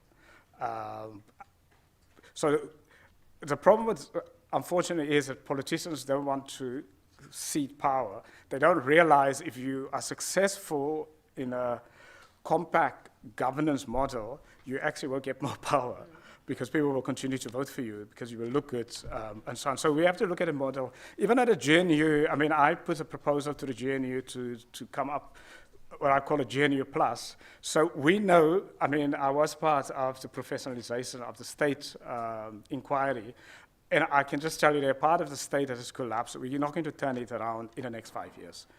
That's the reality. So by then, what do we do in that reality? One way to deal with that is to say, if the state at the national level partner with business and with civil society to deliver in those parts of where the state has failed to such an extent that we can't turn it around very quickly, in almost a GNU plus, then we can then deal with the country's problems. Unfortunately, again, I mean, there's so many ideological oppositions to the state partnering with civil society and with business. Now, when I talk that way, that's actually democracy. So I would argue that our constitution actually argues for that, maybe subtly to say, let's govern this country whether at a national level or at a local level in a compact, social compact way. The state, civil society, business, professionals, if we govern the society like that, I think it would be a very big difference. I mean, again, the great growth models, the economic miracles around the world, whether Japan is a social pact government, whereas in Sweden, the Scandinavian social democracy is social pact, where the Irish miracle, and if you think about Ireland, I mean, 60s, early 70s, it was a country very, very poor. But once they changed their democracy to bring in a social pact, bring in civil society and business to help co-deliver, it changed their society. Thank you. Thanks. So I was asked one question about whether coalitions are undemocratic. I think in different contexts, different countries have constitutions and democracy that plays out differently. But just in this terms of the South African context, we are a constitutional democracy which allows public representatives to be voted for and then go and speak on our behalf. The assumption is that you're voting smart people that will take in the things that you want them to take and then fight for them at whatever level. So it's not undemocratic in terms of, I think, that that's inevitably where we could get. And because we have a proportional representation system back in '96, I think that was the understanding that that would happen eventually. I think it's been an anomaly that we've had one party be in majority for so long. That being said, because we cede some of our power to the public representatives, you're hoping that they're going to do the right thing. But that hasn't happened. And this also goes to the point that was being said by my colleague here about parties having people that vote according to their party line. Technically, particularly at a local government election, you vote for a party on one ballot, you vote for your direct representative in your ward. So you would think that by now, 30 years on, we would have a way, particularly in political parties, of allowing that person who has been voted by Ward 3, which maybe has, I don't know, a dumping issue that isn't the same in Ward 16, to be able to take that issue and say, on behalf of Ward 3, where I have been elected directly, this is the issue. And even if their party says that's not a priority issue, they should be allowed to push that as something that they can do, because that's the whole point. Otherwise, why do we have that system? We may as well just say, whatever the party decides will be done by everyone regardless. But that's what we were supposed to do, and we haven't. Which is why I think, again, the electoral reform panel that's happening right now, which is being chaired by Advocate Sizani, gives us a perfect opportunity to put in our contributions of what we would like that system to look like. Maybe we say at a national and provincial level, we'd like to keep some of the party voting, but we'd also like the opportunities as citizens to vote for our own constituency MP, or 3 constituency MPs, whatever the way that will cut up the country is. And that way you give that person also the ability to go back, even if they're part of a party, to say, I am part of whatever party, but the constituents of Gqeberha that I represent as a constituency have said that this is what they want, and that enables me in parliament or in the legislature to fight for that for my constituents that I know. And I think if we could look at maybe reforming the system to give that, then we'd also protect those individuals in political parties who do want to do the right thing, but can't because they're worried that if they go against the party line, they're going to be thrown out. I think a little bit that's cowardice anyway. They should have the conviction of their rights. But I also can't deny that people have to think about, pensions and their children's school fees. So I'm not living in a utopia where everyone can just, do the right thing just for the sake of it. So I don't think it's undemocratic. It's going to be with us, but I think we still have some elasticity to shape what those coalitions can and can't do. And to the point that I was saying earlier, there definitely should be an ability for us, if you find yourself in a coalition as a particular party, that if there are decisions on the table that go against fundamentally what your constituents or the values of your party, that there should be an out. Whether or not that's going to be allowed remains to be seen. But democracy is meant to be changed and renewed again and again. That's why we have amendments. When things haven't worked for us, we've amended the Constitution. So nothing is set in stone. We can change anything we want. And by the way, any of us can approach any of the MPs to go and represent or put in a bill on our behalf. We don't have to wait for them to have the smart ideas. Lots of us are probably really interested in one particular thing here. Nothing stops you from asking your representative, your constituency MP, although I doubt you know who that is because they never say who they are, to actually put it in on your behalf, but any also. And in some provinces, there are also standing committees like public participations and petitions. Again, you can ask to go and sit in that particular committee to present what you'd like. So you could be a student from, I don't know, Ntuli or something, and there's some particular issue. You can ask for that that committee to see you, and you can say, I'm Badi Ntuli, this is an issue that we have, and we'd like your committee to look at it, and they have to actually get back to you because they are a standing committee. So another thing that we don't utilize as citizens, we don't use it, and it's one of the things that I think is one of the most powerful committees that we have. And so, yeah, just to say, lots of things have been changed in our country through amendments and through renewing our constitution. If we're not happy with the way coalitions are currently going, there's an act now, we can change it. We're not victims of our own democracy and our own constitution. If we feel that there are parts of it that are undemocratic, even if they work in other parts of the world, we don't have to adopt them. We just need to be imaginative about what we want them to look like. And I would even say that one of the things that I do think we must consider now is anyone who wants to run as a public representative across any party, it might be time that we start looking at some thresholds or some bare minimum requirements. And I say this not to exclude people who have been left out of maybe the education system, because some of the best politicians are also people that are activists that haven't had formal education. But there's no denying in particular that if you're going to sit on a finance committee, at the very least you should be able to read a budget. And I can't tell you how many times, because I was a councillor and then I spent 10 years as a member of parliament, how many times I would see people opening their packs for the first time and seeing the numbers at the meeting, which is maybe okay if you can quickly read, but also how many people couldn't read what the municipality owes, what the municipality is supposed to be getting in terms of revenue, and then you can't have a conversation and you can't get to a position where you're going to vote on certain items, which is why you get these stalemates, because some people genuinely, with no judgment, actually don't know what they're looking at. And even if we say it's on a committee basis, don't put someone who doesn't have maybe, just the basics of accounting or budget reading as somebody who's going to become your finance MMC. That thing is not going to go anywhere. And the insecurity that will also come from that person wanting to hide that they don't know means that they splash it out in aggressive ways towards people that might even be trying to help them. Yeah. Okay. Do you want to say something, Sissy? No. Okay. All right. I'm done with this side. I'm moving to my favorite hand now.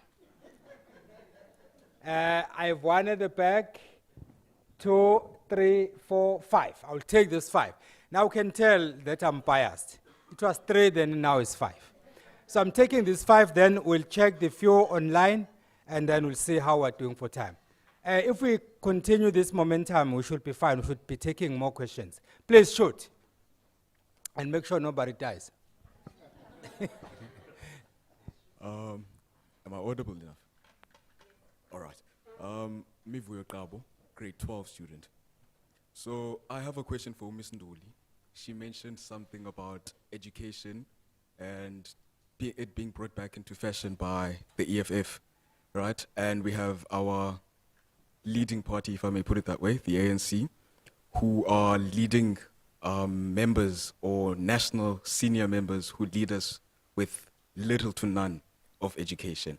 Now, my question is, in light of this imperative role of education that education plays in shaping our trajectory of individuals and societies, how can we reconcile the disconnect between the prioritization of education attainment and the pressure of leaders who may not value or have not benefited from formal education?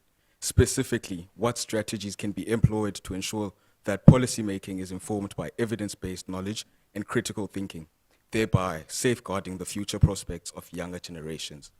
Or, in simpler terms, how can we ensure that our future as the youth of today is in good hands if we have leaders or government officials who advocate for not being educated?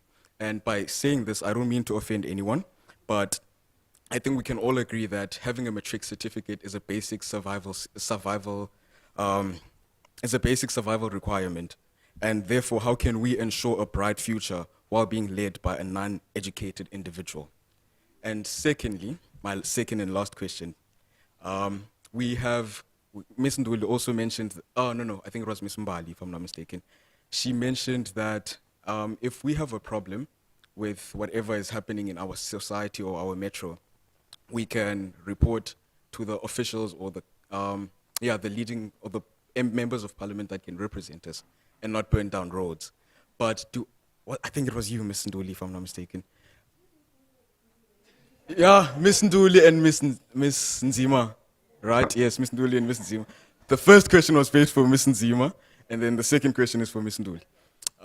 So how do we do we realize that the reason why people are burning down roads is because of the ignorance from those members that are supposed to be representing us as individuals?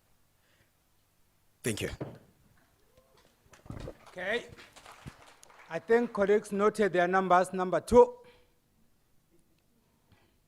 If you forgot your number, the bus passes. It's cruising. The president said, this boat is cruising. Thank you, Chair. I think let me also put a disclaimer that I'm not a politician. Good. Yes. My name is Lindy Temba. I think, Chair, my question will be to all members of the panel. And I want to take it from the fact that we are hosted here by the University of President Nelson Mandela. And one of the trajectories that we have came to experience is the high concentration of elections in the space of higher education. And ironically, this excitement does not seem to spill over to our elections in general.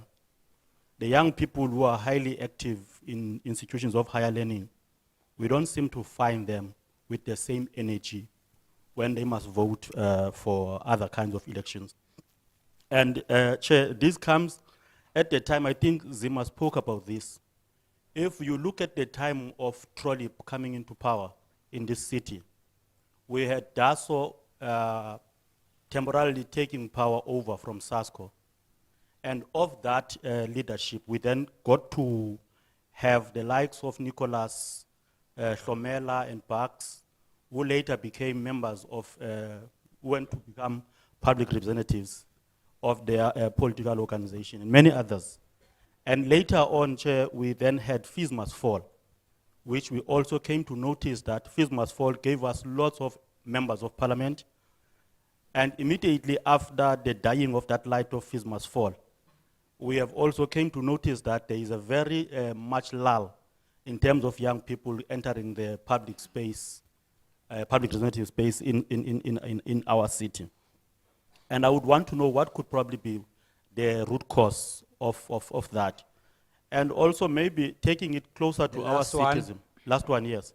Taking it closer to our city.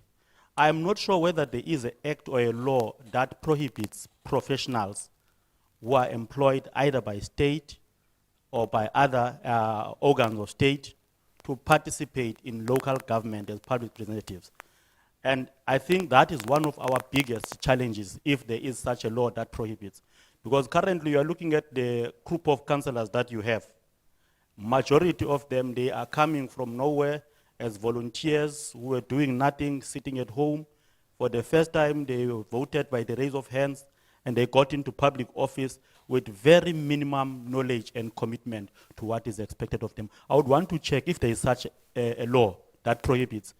Doesn't it perhaps maybe contribute to the kind of situation that we find ourselves in our city? Thank you. Thank you. Third one.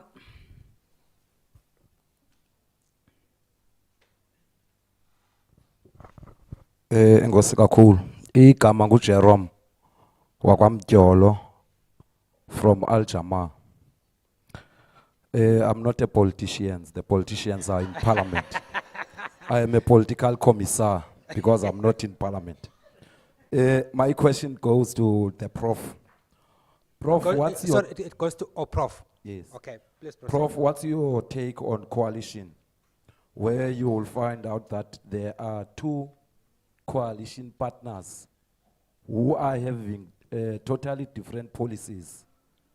For an example, on the policy of NHI and on the policy of expropriation of land without compensation. How do we synchronize those two coalition partners? Thank you. Thank you very much. Number 4.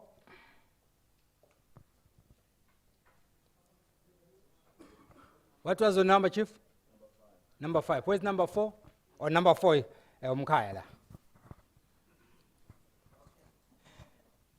Yeah, my name is George Matlangu from IC. My question is directed to Mbali. Mbali, you mentioned earlier on about the thresholds, which were not the problem then, and they are a problem now. I'm acutely aware that legislatures are empowered to pass the laws in our country. Are we not in a in a conflict of interest situation where those who have direct interest in a particular matter are the ones who are supposed to pass the law in the very same matter? Thank you. Okay, let's give Mama Singer, then my brother will be the last one. Thank you, Chair. Partly covered by my colleague's question. I'm Futhi Masing, I'm from the IEC. I was triggered by Prof. Gumede's input earlier, where he spoke about the importance of a stable and the importance of a professional and depoliticized civil service in maintaining stability, regardless of the power sharing arrangement that could exist at government level. The question is, how do we turn the corner as a country? How do we insulate the public service from political interference when the very same people that decide on the recruitment policy for a municipality are the very same politicians that we want to remove from the recruitment processes in municipalities to make sure that we get the caliber of civil servants that are interested and people that have proven, they have got tried and tested records. You said even somebody who has run a spaza shop, that person has demonstrated resilience and initiative and commitment. And how do we then get to that point when we have a situation in this country where independent candidates get demonized by political parties?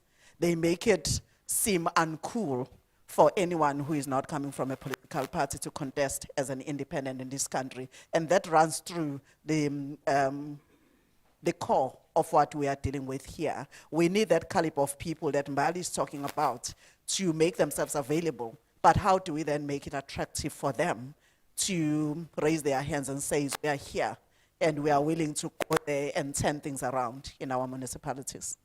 Thank you very much, Mama Singer. The last one. Thank you very much, Program Chair and the panel. My name is Maskole Mashelele. I'm the member of MPLC under Umkondo Wesizwe Party. I thought, let me just touch one part that the panel didn't touch. It's the issue of decline of voters. By the look of things, the people on the ground seems not to have interest in voting. Even in the past by-elections that we have, we would see a ward being won. But when you look at the percentage of people who went to vote, it will be like 20% of votes. 20% of the people who are registered in that particular ward, with results to these protests, because people are governed by a minority government, if I can put it in that way. So what can be done to assist IEC? Is IEC not funded enough to reach out to everyone? We are in a university now. Is IEC needs to be part of the 5th industrial revolution, whereby there would be an app that indicates to people that you haven't voted, you must go to vote? Or is IEC not looking at where the people are? Maybe they mobilize in places where most people are not at. Maybe we need to look at the festivals and clubs and whereby most people are at. I'm not sure, but we need to look abroad as in how IEC can reach out to everyone so that we can increase in voters. Thank you very much. Okay. Usuggest okay. Okay, let's start from Mrs. Noma and then come this side. Over to Sisi. Okay, the first question, I think I captured it right. Uzangiqalela if you're wrong. But I think young people could be encouraged by possibly what we've seen post the last year's election, where we saw a number of young people young educated people assume positions either as deputy ministers in government or portfolio chair positions within parliament.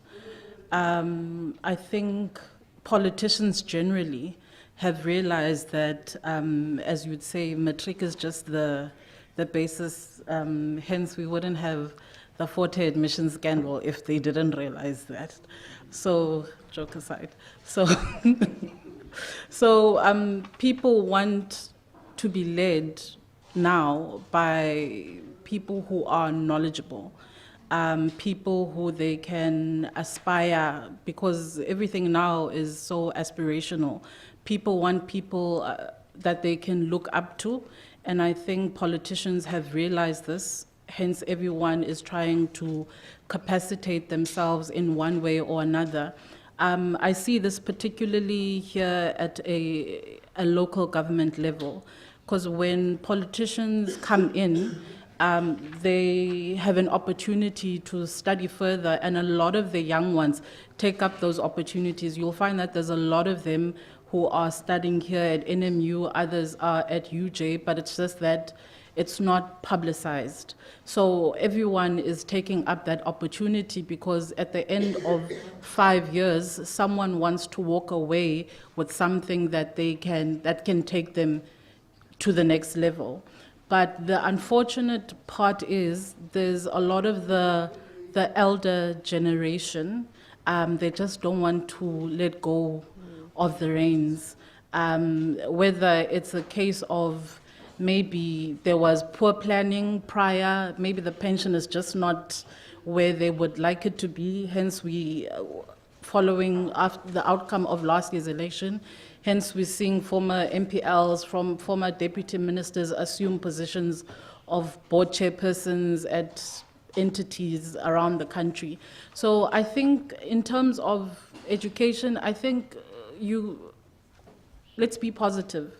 I think we're moving in the right direction. It's just a case of, unfortunately, there's just not many opportunities for young graduates in the country, and that's an indictment on our leaders. And the hope is that more can be done in order for young people who graduate to gain opportunities and find employment in the country. But I think in terms of education, I think we are moving in the right direction. It's just a case of maybe there's just not enough jobs in South Africa, and we can bring it down to a local government elections, because in order for investment to come, our politicians locally need to create a conducive environment for that investment to come. That means regular electricity, water, tarred roads, things like that. So I think from that, we maybe I'm being overly optimistic, but I think we are moving in a,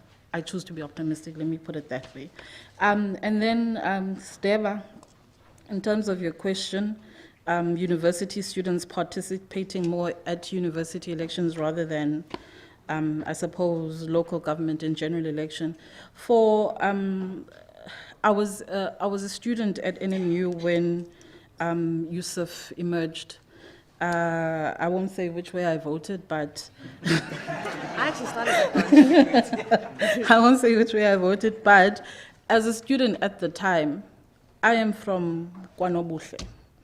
To get to NMU, I had to take a taxi from KwaNobuhle to the train station.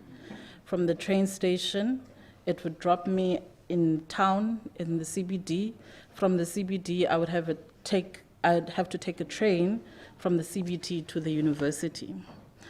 Now, what DASO at the time promised is that there would be a shuttle from Utening that's going to bring me directly here.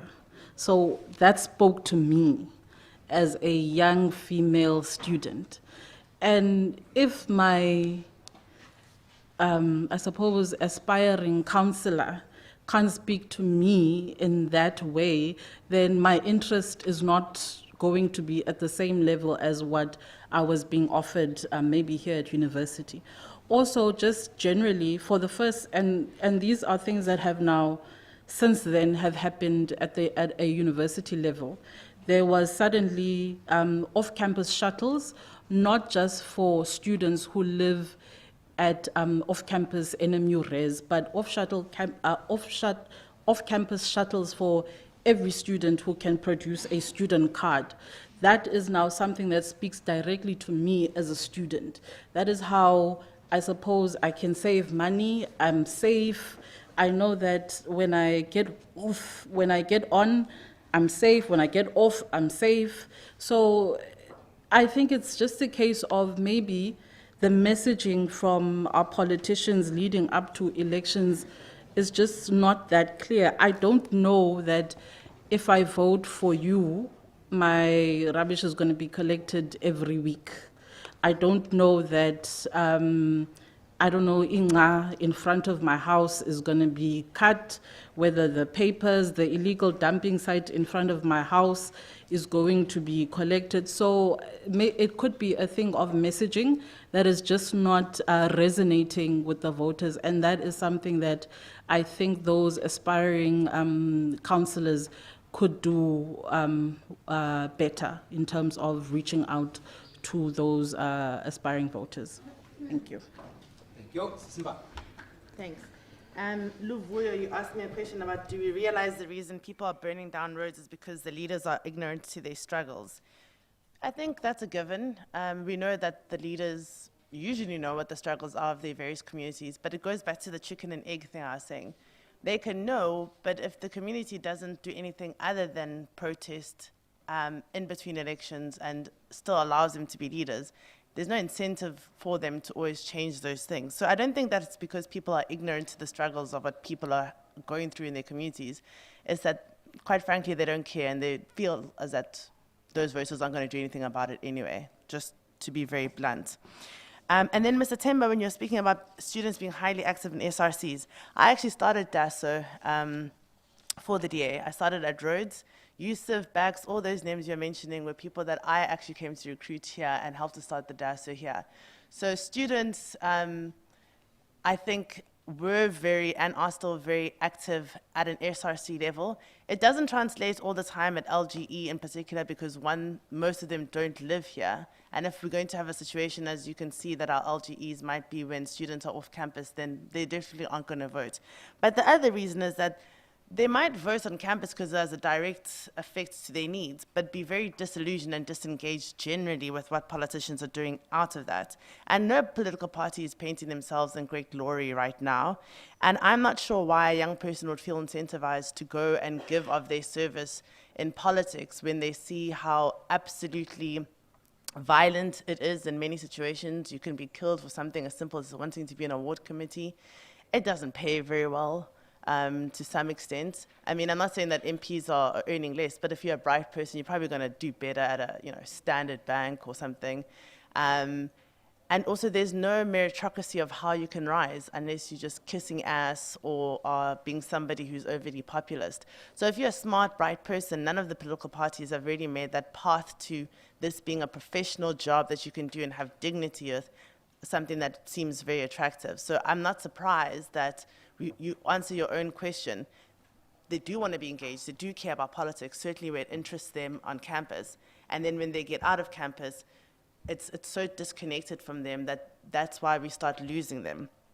And there's lots for us to talk about there. And we've spoken about education, and I agree that it's important, but we also must be careful that we don't just speak about education abstractly on its own. It must also be education and leadership, because you can get some very smart people who aren't very good leaders. So we don't also want to overcorrect in the other way, where we have either just only technocrats or only people that are accountants and are always thinking about austerity budgets and not thinking about reimagining how we could look at our economy, for example.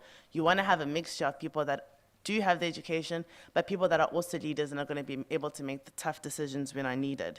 And I think a really interesting person to watch on our continent, for example, is the chief minister in Sierra Leone. His name is David Senge. He's 41 years old, I think. And I'm pretty sure in the next 2 years, he's probably going to be the president there. Highly educated, Harvard, MIT, went back to Sierra Leone, did incredible things that made it really easy for the citizens of Sierra Leone to start interacting better with the state. And as a result, was using TikTok and Facebook, despite the elders telling him not to, or that it looked silly. We're telling him not to have dreads because it looked unprofessional and all these silly things. And he's completely shown that actually young people are very happy to be led by an authentic leader who's both educated but also comes with some real ethics and moral integrity. So I like to use them. I mean, the situations are slightly different, but there's a lot of people around Africa that are doing this. And I don't think as young people in South Africa, we should also be waiting, I think, as Luvuyo was saying, about who's going to do it for us. A lot of us are far more capable than people are currently in parliament in any case. So I don't think it's a question of waiting for a seat at the table either. I just want to steal one of the ones that were asked to Prof. Gumede, because I thought it was interesting. It's the LGE one about the coalition partners and different beliefs. That shouldn't be a question for the prof. That should be a question for the politicians. If you're going to decide to go in a coalition with somebody who's diametrically opposed to you in ideology, then you need to explain to us voters why we need to trust that you guys are going to be mature when you make the decisions that are important. We can't be expected to answer that for you. When you get into that coalition, you should say, here's what we're going to do and here's how we're going to resolve on the things that we don't agree with. Otherwise, then we're going to have the same mess that we've had in any way. As a side, if I had been the ANC in 2024, I wouldn't have done the GNU. I would have done a minority government, and I would have asked each of the political parties when and when we needed them to help us with the votes on certain things. It wouldn't have been as messy. I wouldn't have given the DA or any of these other parties the ability to be ministers and to shine on my 40%. I would have just said, I'm taking this 40%. When I need to pass the budget, who agrees? EFF, their action, great, let's pass it. And kept, sort of that political control and still being able to do what I wanted. I think in the quest to wanting to seem magnanimous to everyone, and in particular business, the ANC tried to be all things to everyone. And now they're in a mess where basically it's a stalemate because none of them can do anything and they all threaten to want to leave, but no one's really going to leave. And especially now that the perks are already in there, they'll just hang on. But what's going to be interesting is watching them campaign next year for next year's election, because how are you going to say, as someone who was in government, 72% of them, that, oh no, we couldn't do anything because, well, no, that's not going to pass anymore for South Africans. If you are happy to get the perks, then we want to see the service delivery. And I love Masikole from the MK for praising the IEC, considering everything that's happened. And I think that it would be great if then political parties, and maybe the MK can lead this, can have a conversation about how to help the IEC. And I agree on the bashes and the things that happen, and we did that a lot in our things. We had concerts and great stuff, and the IEC was there to register young people, so it's possible. But to the point about digitizing, electoral registration has been available since 2019. Political parties haven't even taken it up, so the average citizen probably doesn't even know about it. So I think the IEC does great work. I think that last year they had an incredible campaign where they actually registered the most amount of people ever in our country. But with all that work, at the end of the day, they can make this happen, but they can't control if political parties are going to put people off in the last moment or before, or confuse people by not signing electoral bills that should have been signed, and then making everyone squeeze into the last sort of 16 months to educate people about the third ballot and make everyone understand. That was political parties cutting off their own noses to spite themselves, thinking that they were going to, hurt other people. But what it did end up hurting was our democratic process. It put the IEC under unnecessary pressure, and we got the results that we got. And so I think, again, for people that are in political parties here, the IEC can only do so much, but political parties also have to come to the ball, and not always with the agenda of trying to, screw over the independents or screw over smaller parties, but with actually wanting democracies to thrive for everyone. Thank you. Prof. Just to say something about, we're at a university now. In other countries, often university towns are actually run by university people, so people stand up for election, not only for the SRC, but to run their communities. I've been stunned. I have spoken to some of the university principals in small towns. Obviously, there's a bigger town, so a small town. But let's just say, Rhodes University, Makanda, if you put all of the students together, they can change that town. And so on. So why are they not voting, and why are they not nominating their own candidates? Around the world, that's what happened. Where small towns, university towns specifically, locals run it, and so on. And that is maybe something, a challenge to you as students. Why don't you just stand for election? In awards, and so on. So, that's really important. And there's an independent candidate, and I know, again, the sad part of it with the independent candidates is that the politicians did not want to give them the same power. And again, I was asked to facilitate that very last minute where the politicians came to me. But it was, again, because they waited until just before the elections and then came and said, can you facilitate and mediate around sort of the rules for independent candidates. But the sad part of it is actually the politicians do not want any challenge from anyone else. Because I see independent candidates as a really good opportunity, especially at a local level. If we can get the professionals to stand at a local level, and so on. So again, when these sort of issues get through Parliament and the rules, it's going to be very important that you engage. So that's the criteria and rules for independent candidates are not going to be decided by the politicians who are already in, because they wouldn't want anyone, independent candidates, to compete with them. The exciting thing about independent candidates, if you remember, Mary Robertson was the president of Ireland. She was an independent candidate, and she won more votes in Ireland when she became the president than all of the political parties. And I think that really is, if we can go that way. My own recommendations to the politicians was that to try to look at a couple of those type of models. So in Ireland, for example, but also other countries, but I was going to use Ireland, the independent candidates are treated according to the rules as if they are parties. As an independent candidate, you will get all of the resources that the parties will get, and so on. Unfortunately, our politicians did not want that to happen. Obviously for selfish reasons, and so on. So I think that's a real battle if you're activists to try to fight that battle. It's an important battle. The compromise that I was part of was not a really good compromise. at the end, when there's a dispute and there's an election coming and there's a deadline, you get to compromises, which is not really working for the people, but it's working for a politician. It's working to get a deal in it. But I think that can still be fought.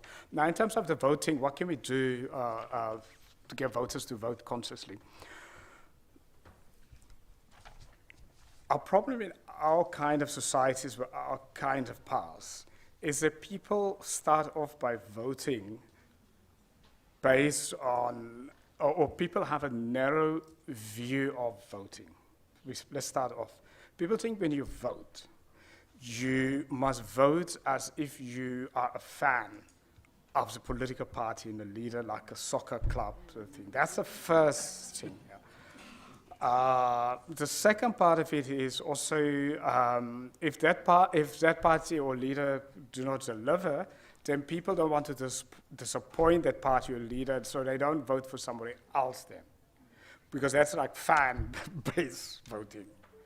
You don't want to, so that's the second issue. The third issue for me is in terms of that people also, because of our history, still vote based on things like color, family, community, and so on, right?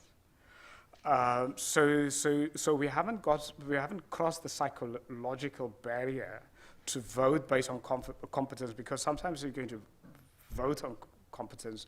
You may then vote for people or parties that may not be the same. I'll give you an example. when I was doing the MPC work, and the IFP was part of it, and then my mom was very upset and said, how can you even work with the IFP, for example? So if that's the way we are still engaging 30 years after the fact, it then becomes problematic because then it narrows voting. Now the IFP may have a totally different leadership, that maybe even a leadership possibly more competent, let's say, than the ANC in a particular ward and so on. But if the person do not want to vote for that individual in the IFP who's different, who's a new person, because of the past, and the person would rather vote for incompetent other party that you grew up with. And that's our problem, is, how do we cross the psychological barrier? And if we don't cross that, we will be in a continuous loop of voting for violent, incompetent, corrupt people, because we cannot make that psychological jump to vote for other parties that we may not agree with, or people we may not agree with, but who are more competent and would actually do much better for us, for our interests. And so, because in a democracy, if a democracy doesn't get that right, we do not get the dividends of the democracy. For your students here, if you're interested, I was advisor to the 2016 UNESCO report on the global report on inequality, and we looked at every country, almost every that's not in a war. That report was just UNESCO is the inequality 2016 inequality report, and what came out clear in that report was that unless in the countries with divided paths, we now need to work together and so on. People often continue to vote for too long based on the past, and because they vote based on the past and things like that, they cannot get the dividends of democracy. The dividends of democracy is economic growth, jobs, peace, and so on. And that is it. And so the longer countries continue to vote based on other things than competence, because of the history, they continue to get poorer and poorer and poorer. That's the heartbreaking part of our conclusions, and so on. So it's going to be very, very important from a voter education point of view that we get that voter education right to break the cycle. And what would it mean? I would say actually to have a much more holistic voter education approach. Let's make voter education compulsory starting in nursery schools and schools. So but a different kind of voter education to say, and also vote against your own party in order to force your party to deliver. There's a whole way of different ways of voting. So maybe we must make it compulsory when you arrive at university, I don't know if you still do the orientations. My days we did orientation.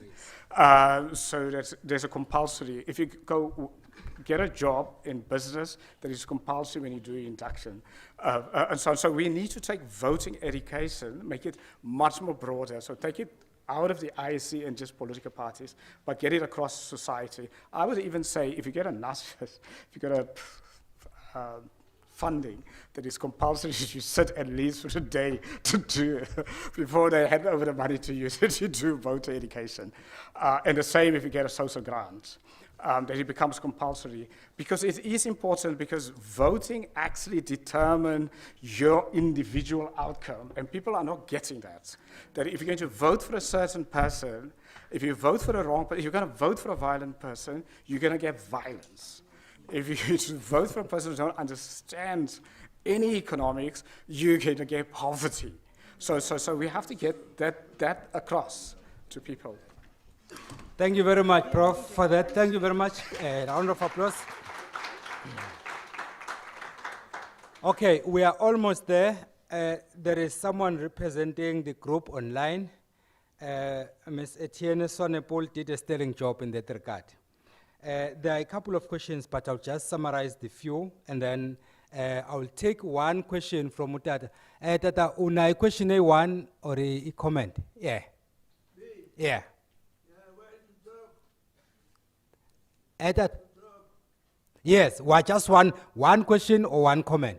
1 minute. Yes, please. No, the reason why I'm doing this, ladies and gentlemen, this senior citizen has been honoring all our events on and off campus. So I think it's only fair that we afford him just a small portion of our time just to ace with. But I'll first read the comments from the questions from Sonepol online, and then we'll take a question from my father there, and then we'll put it to a close. Do people vote based on ideology or something else? And this is not directed to anyone, just all the speakers. That is the first one.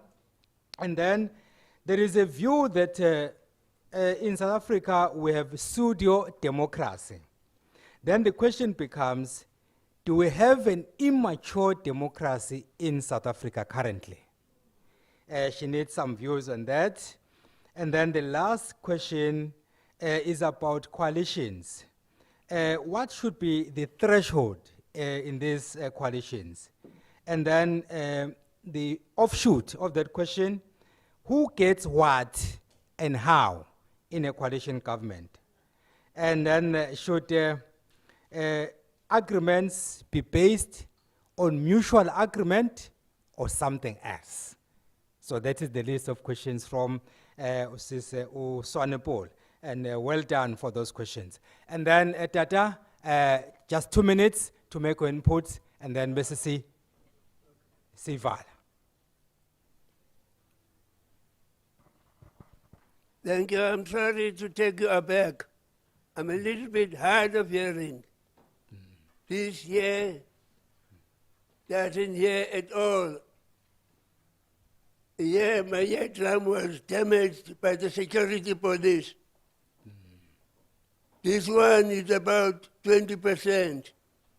But my understanding of this gathering here is for addressing the imbalances that were created in the past. So I'm not expecting here to be speaking English as if I'm in Europe. I'm not in London here. I want to tell you, right? Yeah. Okay, here and there I'm going to speak English, and here and there I'm going to mix with my indigenous language. Yeah. My name is Moki Tekishani, born and bred there in Roma location, 1943. Yeah. Sorry, I've got my notes here. Be a little bit patient, applicants. That's where I come from. I'm more interested in promoting a clean and green environment, because I strongly believe that the majority people have been damaged in the mind. There's still a need for a quest for true humanity. That's what Steve Biko spoke about. So we need to address that so that the townships can be clean and green. And then we're going to care for all the people that we find there. At the moment, we don't care for ourselves. If I can't speak English, I'm stupid. If a white man can speak Xhosa, he's not stupid. We need changes. Change needs to be done now, not tomorrow. Sorry. I've got 10 years here of what we were trying to achieve after, the fight. Initially, we were put here by God. So other people came from somewhere else to take the land of the people that were here. And we are not addressing that issue, and that is the issue that we need to be addressing. All the other countries in Africa that got freedom, they changed their names. But why does this country don't change the name South Africa? Because South Africa was never imposed by the majority people of this country. South Africa, the name was established in 1960 by de Klerk, by Foster, by all those people that colonized our land. So we need to start there. And the last point that Thank you. It's enough now, it's enough. Enkosi kakhulu Tata. Thank you very much. Thank you very much. Thank you. My esteemed speakers, as you respond to the online questions and maybe responding to the comments about Tata, you have 1 minute to respond and then you make your concluding remarks as well. Let's start with Prof. All the way. Over to you. Let me start with that threshold question. I mean, I'm not keen on threshold because our system as it is a system for political parties, for a multiplicity of political parties. So that's my issue. But unfortunately, it's a practicality. So because technically, the way, because we don't have mature politicians, it may be useful to use thresholds.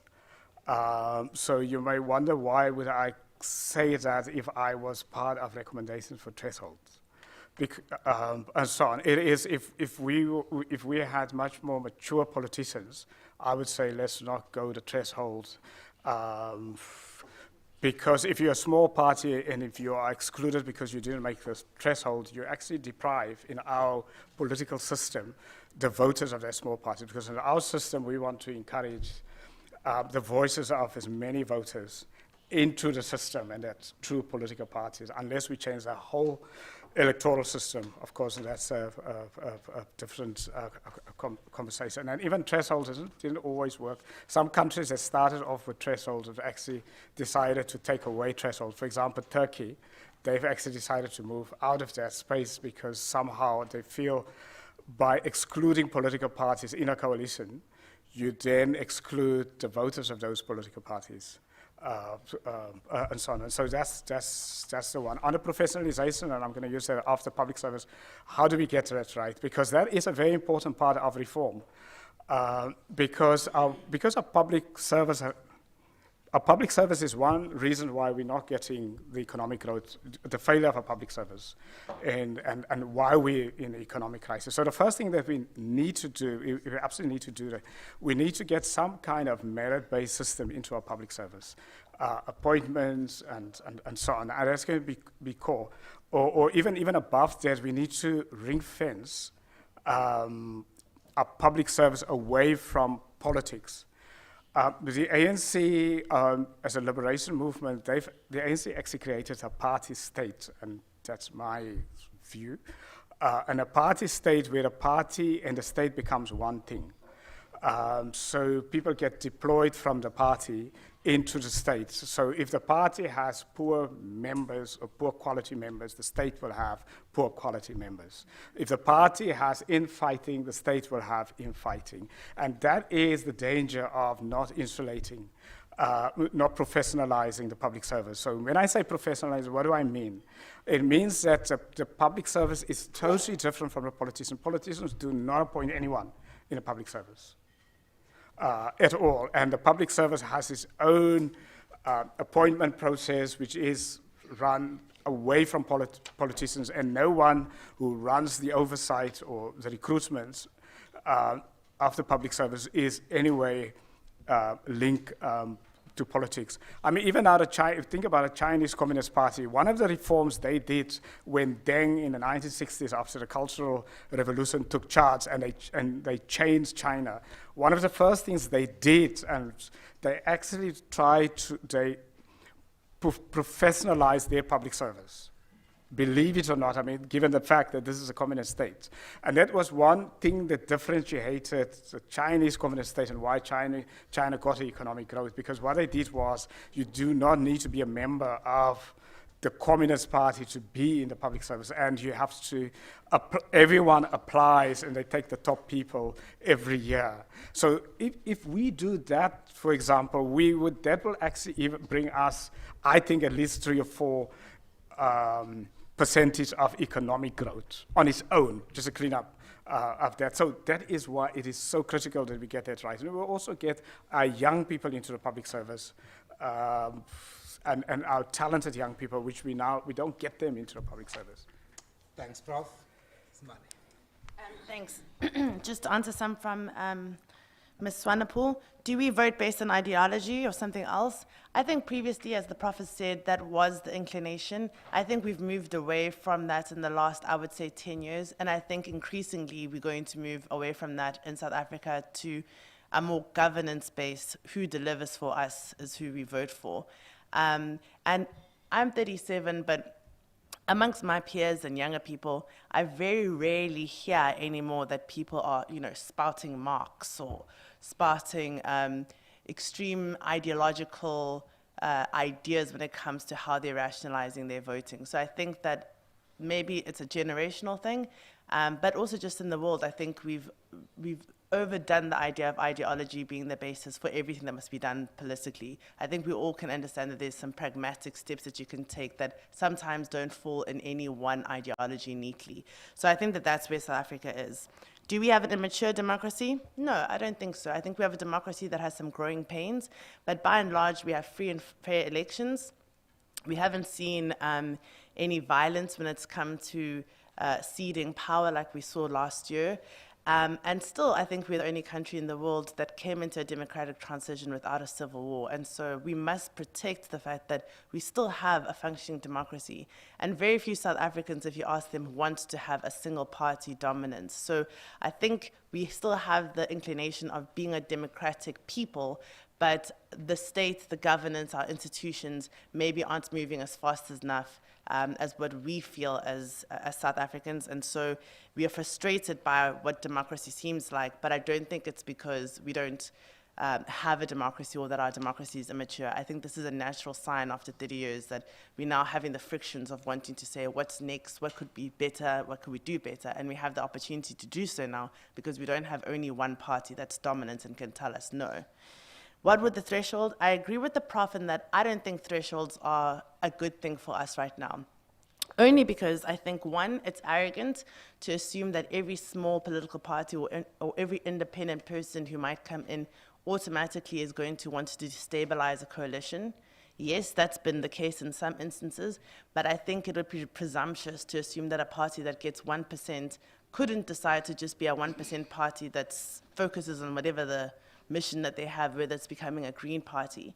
And I think the idea of thresholds and the way that it's been written is to exclude people who might be people that are going to be rebel rousers for the ones that really want to be in charge. And I think that that's the wrong way and against the spirit of our constitution, if that's what the threshold is going to do. The other is that I disagree that you can get mature politicians by saying that we should have thresholds so that the parties can talk to themselves. I think you'll only get them if they have competition, including from smaller political parties or independents. So I think I would fight for the fact that even as a headache as it is for the IEC to have 280 political parties, I'd rather at this juncture of our democracy have more choice than less choice, only because I don't see how else you then allow for an injection of new talent if there isn't a way that they can get in. If you only say either you must join the big parties, because if you don't have the same resources and we don't have a constitution that allows you to have the same resources, then you're competing to get in, and by some miracle you think, like we saw in last year, you could go against a political party in Gauteng, for example, you needed 3 times the amount of votes that one of their MPs needed. So it's already unfair, and I think semi-unconstitutional to say that we should have thresholds to dispossess or exclude people. Maybe in the future we can talk about what that looks like, but I don't think we're at that point. And I really want the country to debate this very strongly and not just fall in line with political parties just because, oh, we don't want to have 6 mayors. Yes, of course, that's not convenient, but you can't trade that for the fact that then you'll have only a party or a state, particularly, of 2 parties. And if you don't like either of those 2 parties, then you're stuck with them, is essentially where we could go. And then my closing point really, well, first also just to say, the French also have a public administration where you have to be in this public service. They train you and they move you around the different departments so that as a young person or as a young professional, you get a sense of what every single department does so that you can be deployed anywhere and you'll have an understanding.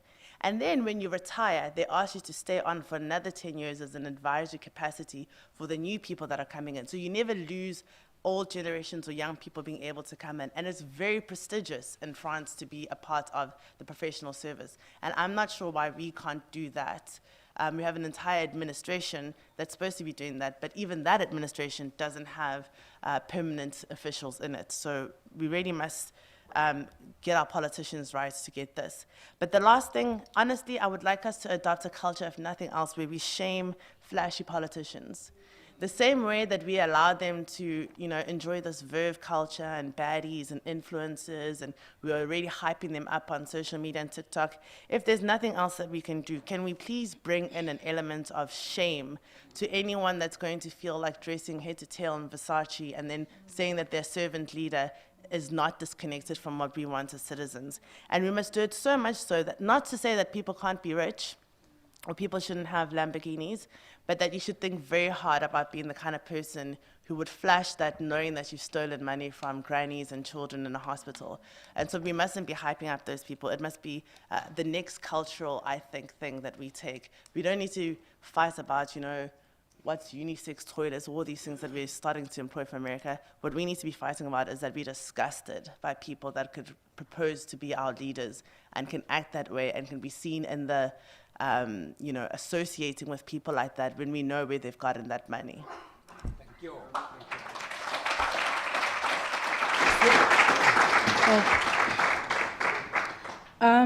Okay, so I think I'll answer just 2. Do people vote on ideology or something else, and who gets what?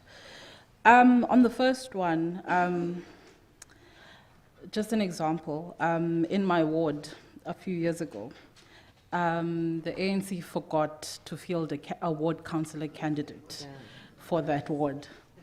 So after voting, I'm standing outside just asking people, who did you vote for? No, Mdanam, I voted for the ANC. And I'm like, no, Mama, ANC was not on the ballot. No, Mdanam, maybe corner, the ANC was there. And I'm like, no, Mama, the ANC wasn't there. Who did they vote for? They voted for the AIC.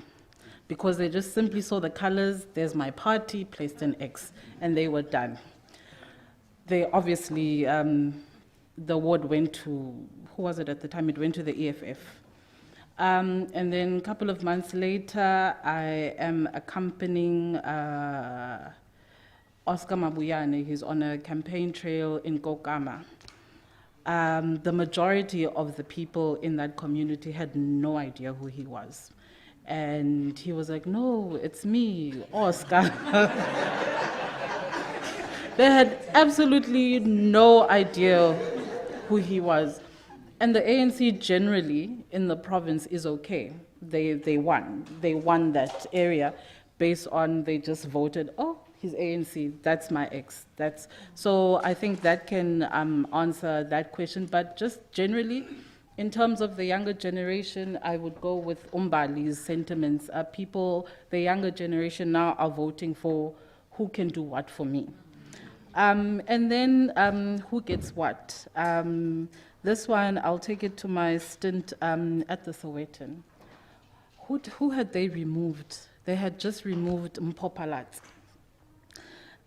So now it's negotiation time. This was when Tata spent 26 days in the mayoral office. So then what happens? The disillusioned ones, when it comes to who gets what, they'll always go for, I want to be mayor. Until they get there and they realize, oh, actually the actual boss here is the MM. And then what happens, all of a sudden there's charges against the MM is suspended, and there's some official who's a yes person who gets appointed, not necessarily there, but I'm just making a general example. We've seen a lot of similar cases, not only in COJ, but also in NMB. Here we have a suspended city manager. I think we're almost going on 2 years now. She's been suspended, and the reason, and the disciplinary process has just been dragging. And then you're asking why are you guys not concluding this process? And then you take it to the politicians. No, we can't have a city manager that's facing corruption charges. But I'm like, but your deputy mayor is facing fraud and cyber crimes. He's at the commercial crimes court, so make it make sense. And then there's just no actual response. There's no response to that question. So the disillusioned ones, they'll want to be mayor until they realize, oh, the power lies with the MM.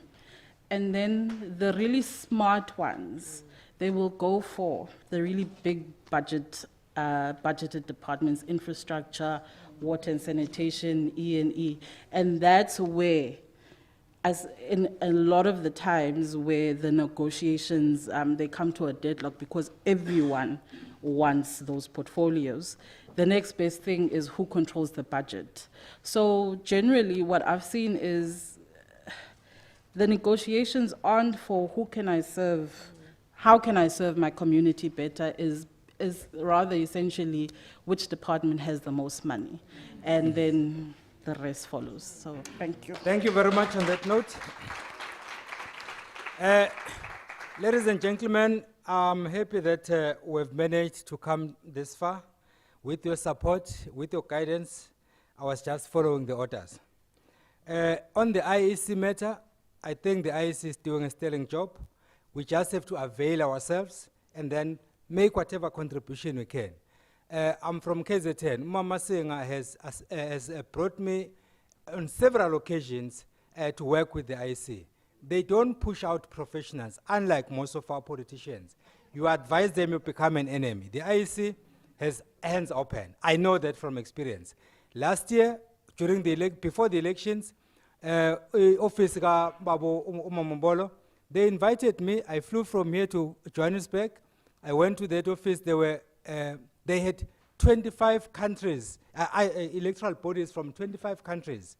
They asked me to address them without any problem. I did that, and then I did other things after that, which offended some and made others happy. But the point I'm making, the IEC, in fact, has hands open. The budget might go down, but they still get the job done. With our assistance, they can do more. The last question, not to be answered. Is there a need for us to revisit our electoral system? And that is for all of us. As we go out, then let's think about that. And then number two, is the time not ripe for us to have a constitutional review? Not a constitutional amendment, a constitutional review. Please think about that. And then lastly, I'm not asked by the IEC to announce the results, but the results came in. I'm told an 83-year-old president of Ivory Coast or Cote d'Ivoire, Alassane Ouattara, has won the election and he's been there since 2010. He's 83. And then, if you think you have had enough, you have Paul Biya from Cameroon, who is 92-year-old, and he has been in office since 1982. And he has emerged victorious again. On that note, ladies and gentlemen, let me invite to the podium Dr. Thabo Rapoe, who is a research manager from the IEC National Office, to do a vote of thanks. My dictatorial powers have come to an end. Over to you, sir. A round of applause, please.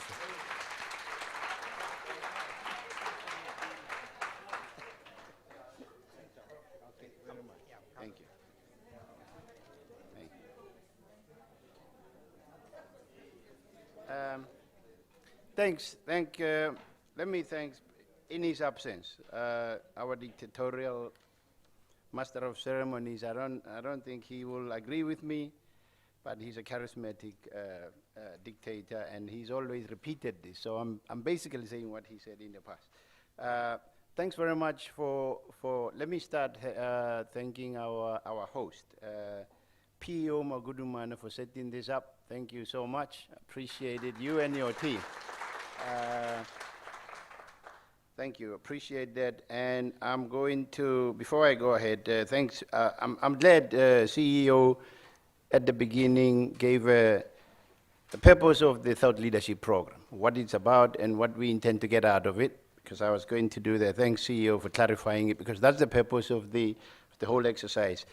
It's intended actually to challenge our scholars, our thought leaders.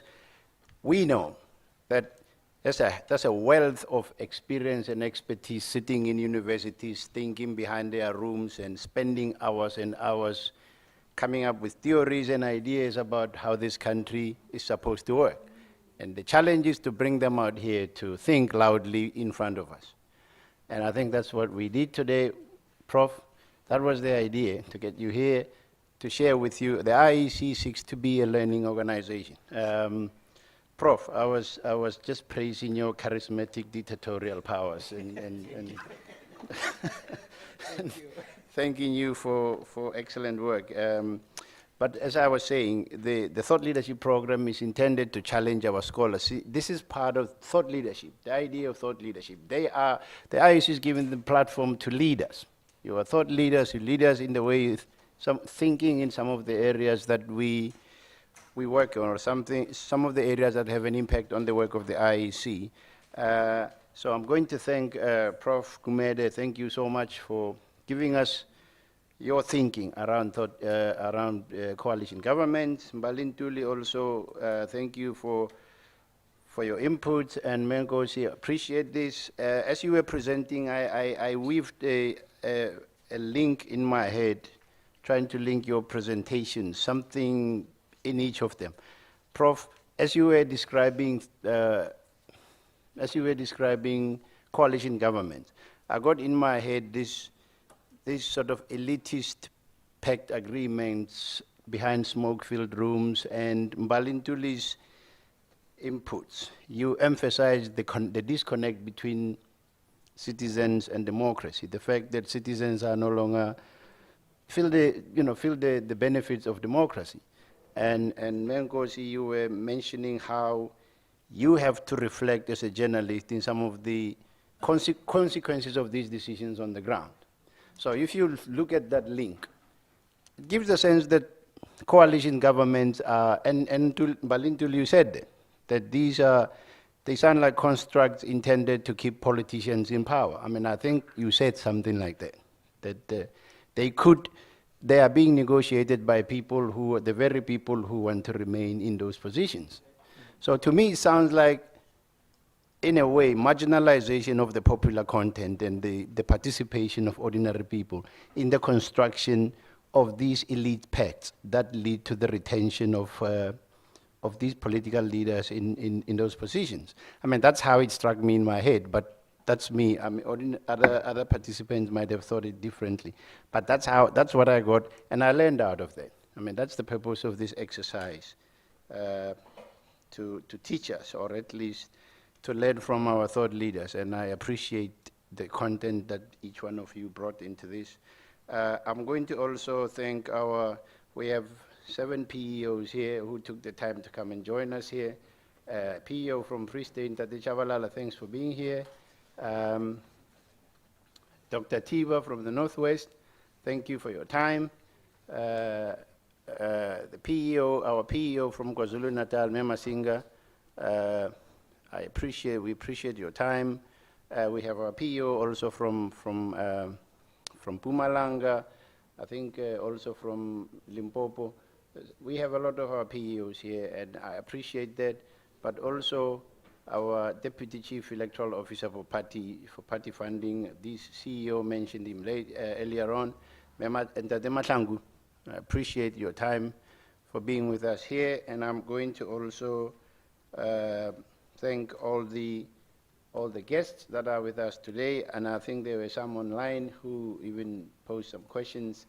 We appreciate that. This is the purpose of this exercise, to make sure that the REC provides a platform for scholars to contribute to public debates, so that what you think behind your lecture halls and your desks comes to the public, and we learn out of that. So appreciate it. Thanks very much, and thanks very much for everybody who participated in this. I really appreciate it. Thanks.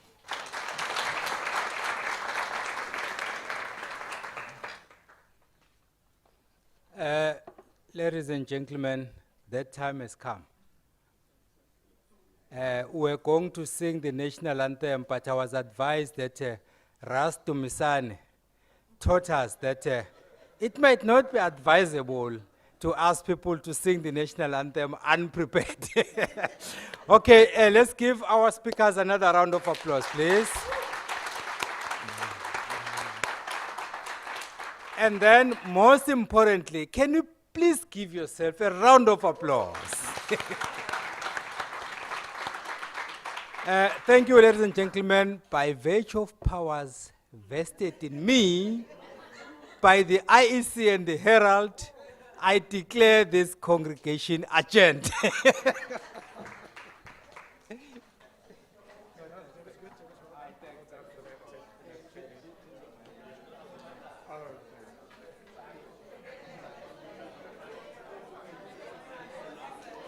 Sorry.